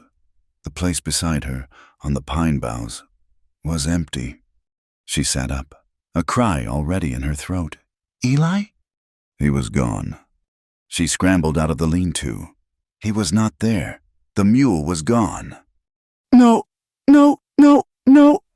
She sank to her knees. He had left her. Again. Then she saw it. On the flat rock where they had cooked, he had left his broken silver watch, and beside it, a single, folded page torn from his brother's Bible. She snatched it up. It was not a note. It was a verse. The one he had told her was underlined. "Yea, though I walk through the valley of the shadow of death, I will fear no evil, for thou art with me." And scrawled at the bottom, in rough pencil, were his own words. "I will return, free and worthy of you." Miriam clutched the paper and the watch to her chest. She was alone, colder than she had ever been. She was furious. He was a fool. He was a hero. He was a dead man. And she was afraid, terrified.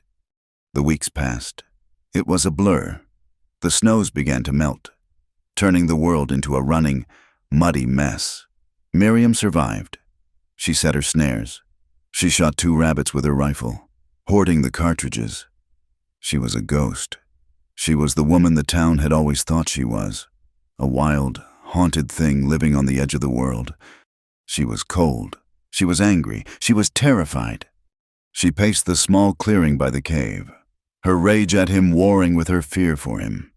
Every snap of a twig was Brody. Every shadow was a rider. Her hope began to die. It shriveled, day by day, until it was a small, hard, cold stone in her stomach. He was not coming back. She knew it. He was dead, hanged in a Fort Laramie jail, or shot on the road. He was gone, just like Jed, just like her child, just like her home. Everything she touched vanished. One evening, the sun was setting, bleeding purple and red into the muddy snow. She was sitting by her small fire, staring into the flames. She had given up. He was gone. She was alone, again, forever. A sound. A horse, not a mule. A horse, moving steady, climbing the ridge. Her heart stopped. She grabbed the rifle, her hands shaking. She ducked behind the rock, her cheek pressed to the cold wood of the stock. It was Brody. He had found her. He had come to finish it. The horse came closer, a single rider. The rider stopped at the edge of the clearing. He was just a shape in the dusk. Miriam? Her breath tore from her lungs. It was his voice. She stood up, the rifle falling from her hands. It was Eli.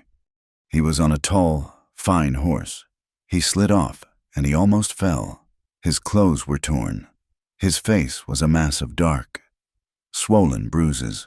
One eye was nearly swelled shut. But he was standing there. Eli, she whispered. She could not believe it. It was a ghost. I came back, he rasped. He stumbled toward her. She ran.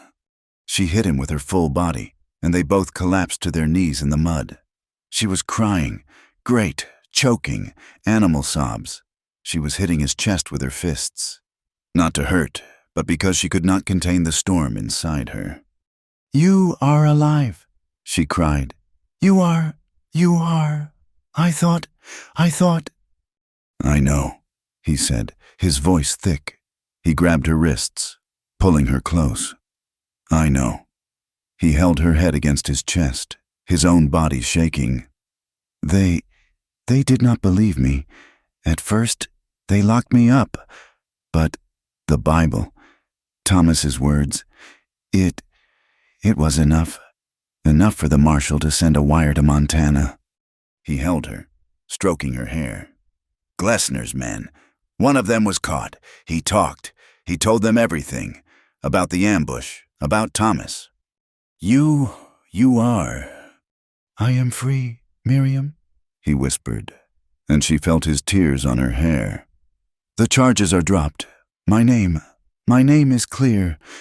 She pulled back, looking at his face, at the terrible bruises.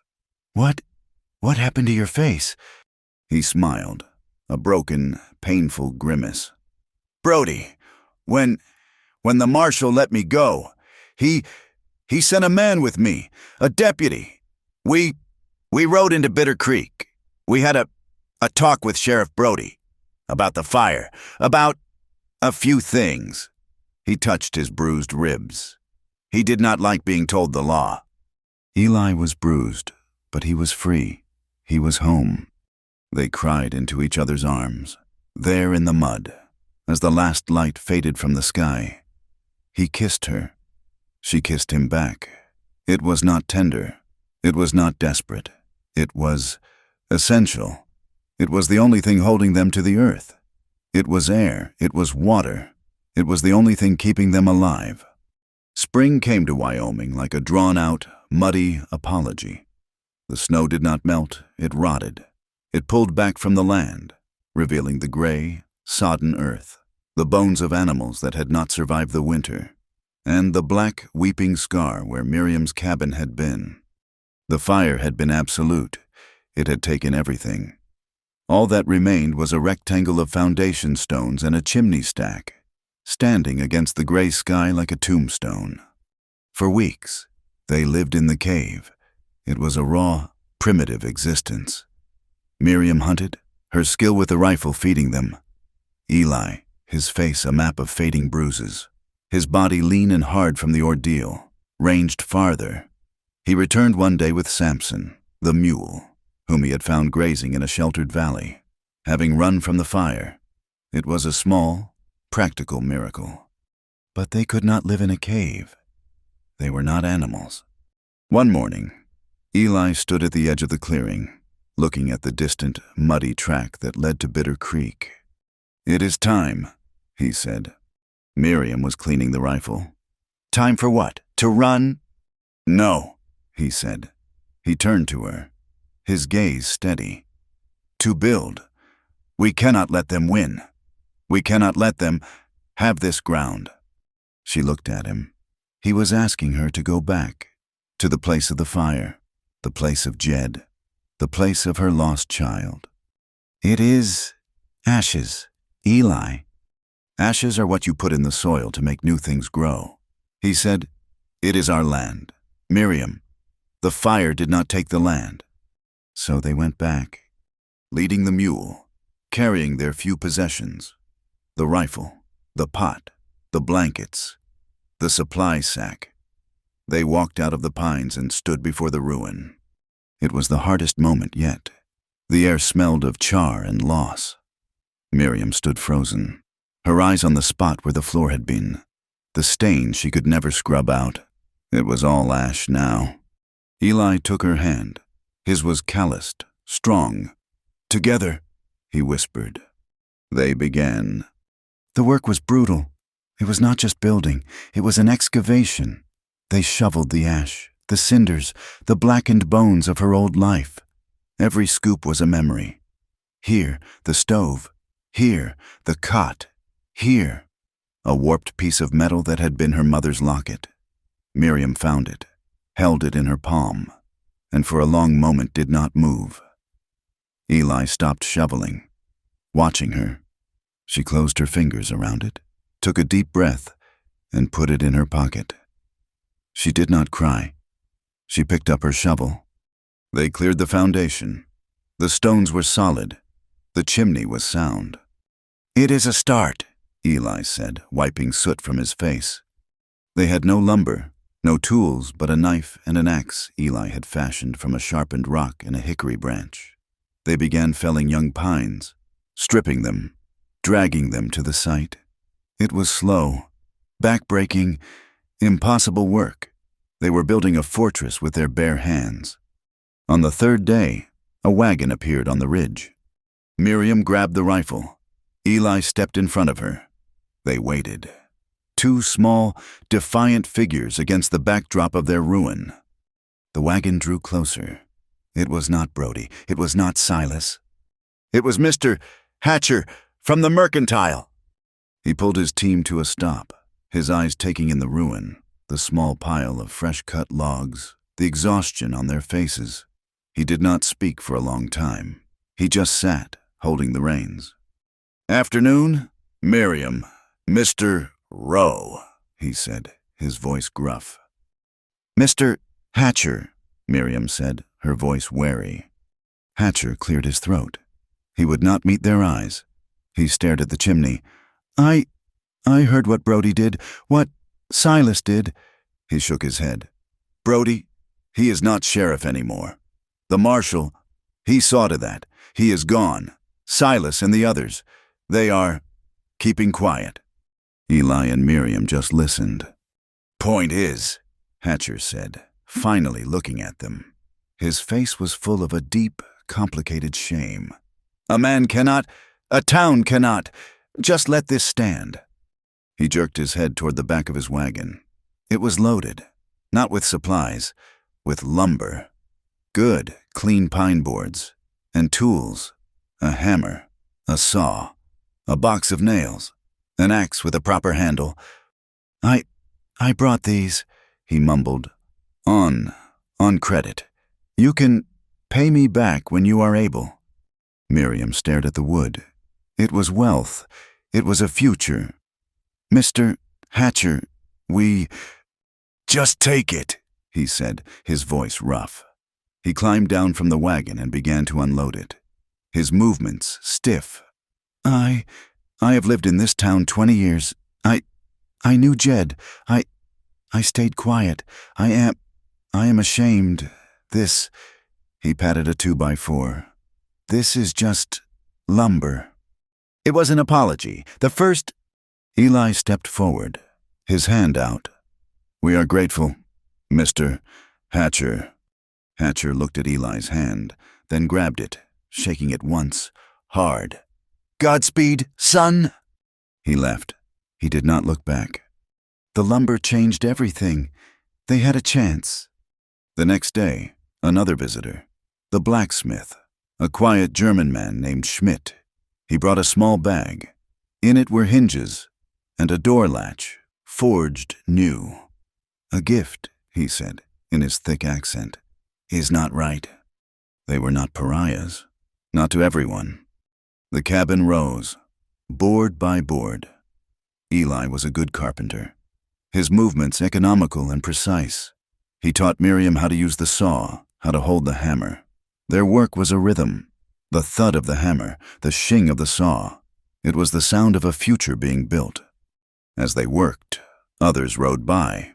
Some, like Silas Croft, sneered from a distance. But they did not stop. They were afraid now. Afraid of Eli, afraid of the marshal, afraid of the change. Others, they watched. The women, they would ride by in their buggies, pretending to be on their way elsewhere, their eyes fixed on Miriam. She was no longer the haunted, angry widow. She was a builder. She was a woman with a man who stood by her, not over her. She wore her trousers, her hair tied back, and she hammered nails with a steady hand.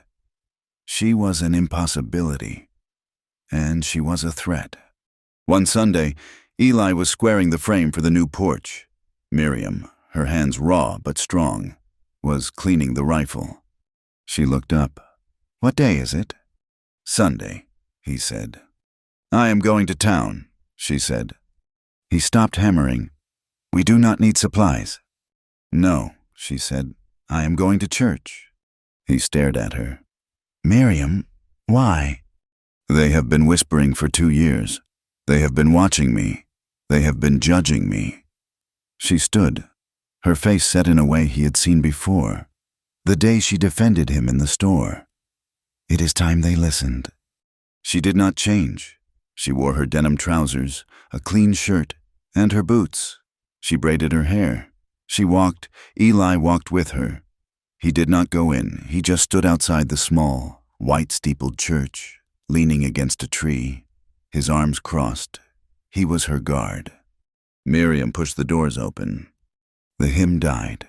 The small organ wheezed into silence. Preacher Albright, his hands raised, froze. The entire congregation, Mrs. Davies, Mrs. Albright, the blacksmith, the ranchers, the wives, all turned.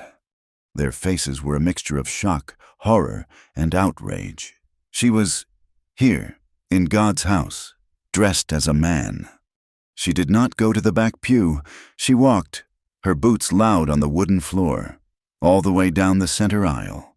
She stopped at the front. She turned. She faced them. "Good morning," she said, her voice clear, amplified by the stunned silence. "In Mrs. Calloway." Preacher Albright sputtered. This is highly irregular. We are in the middle of worship." "I know," Miriam said. "You are here to worship God, to speak of sin and forgiveness. I am here to speak of the same." Mrs. Davies, in the front row, looked as if she had been slapped. "This is a disgrace." "A disgrace," Miriam repeated, her voice level. "You want to talk of disgrace? Mrs. Davies? Is it a disgrace to be beaten in your own home?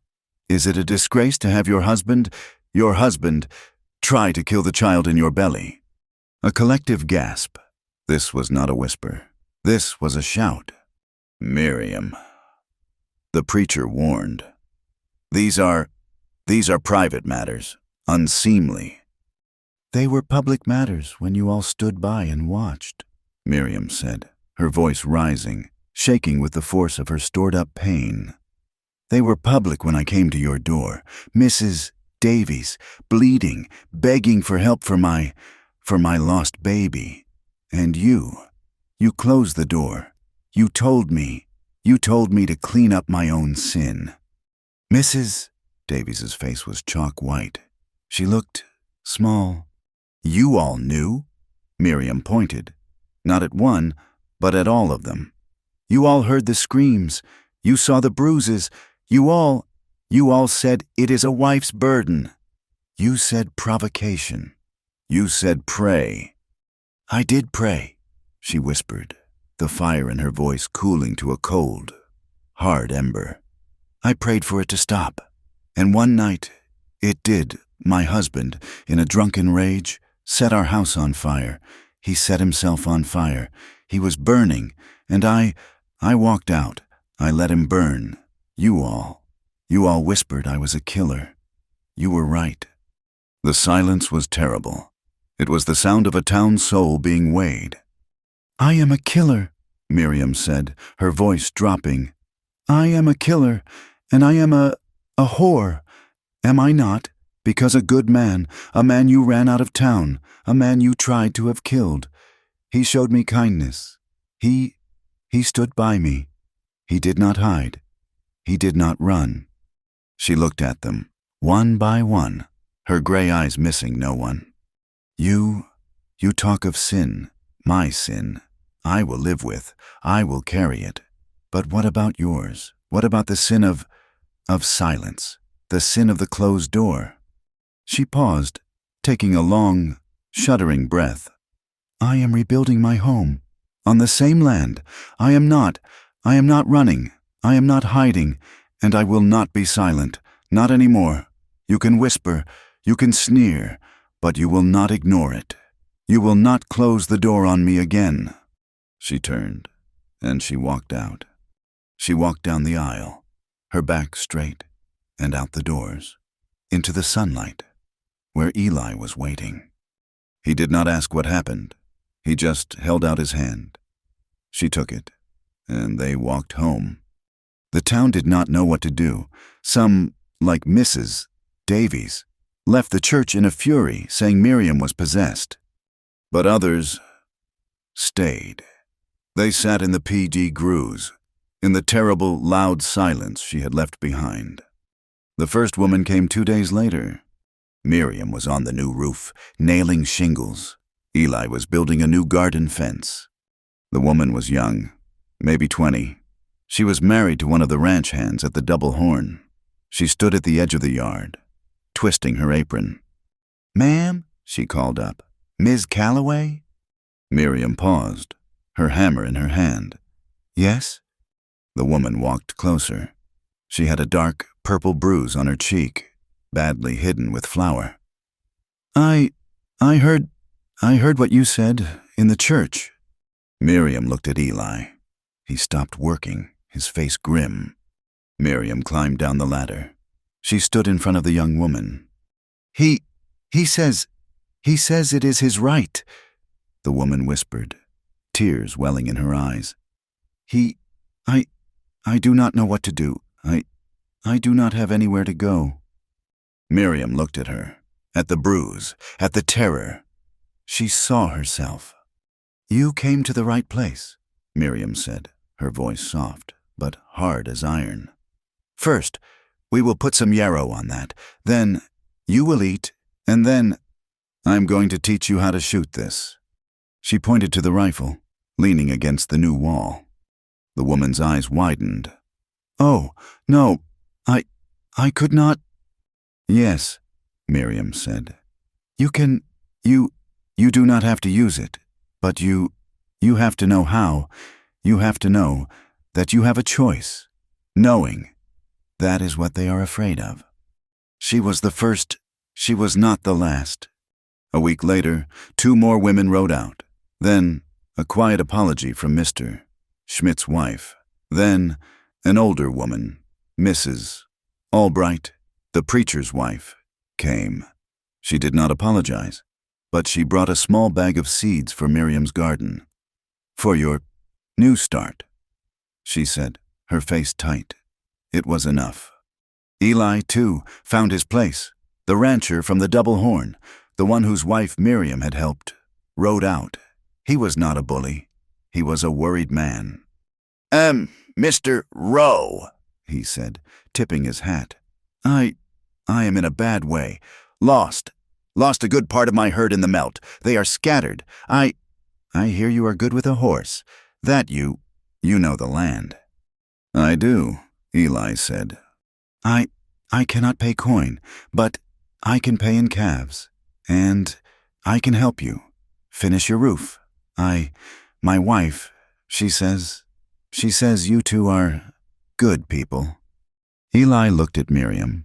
She smiled, a real one, not the bitter coyote smile, a small, Real smile. "I will get my rope," Eli said. Life settled. It was not easy. It was hard. It was a life built of raw lumber and traded favors. But it was their life. Eli rode for the rancher. Miriam tended her garden. The women of the town, the ones who had been invisible, now had a place to go. They called it Miriam's sewing circle. They did not sew. They talked. They planned. And they practiced with the rifle. Far out in the hills. Miriam was no longer just a widow. She was a leader. The cabin was finished. It was not large. It had one room, a new, sturdy door, and a porch. It was built of fresh, yellow pine. It smelled of sap and hope.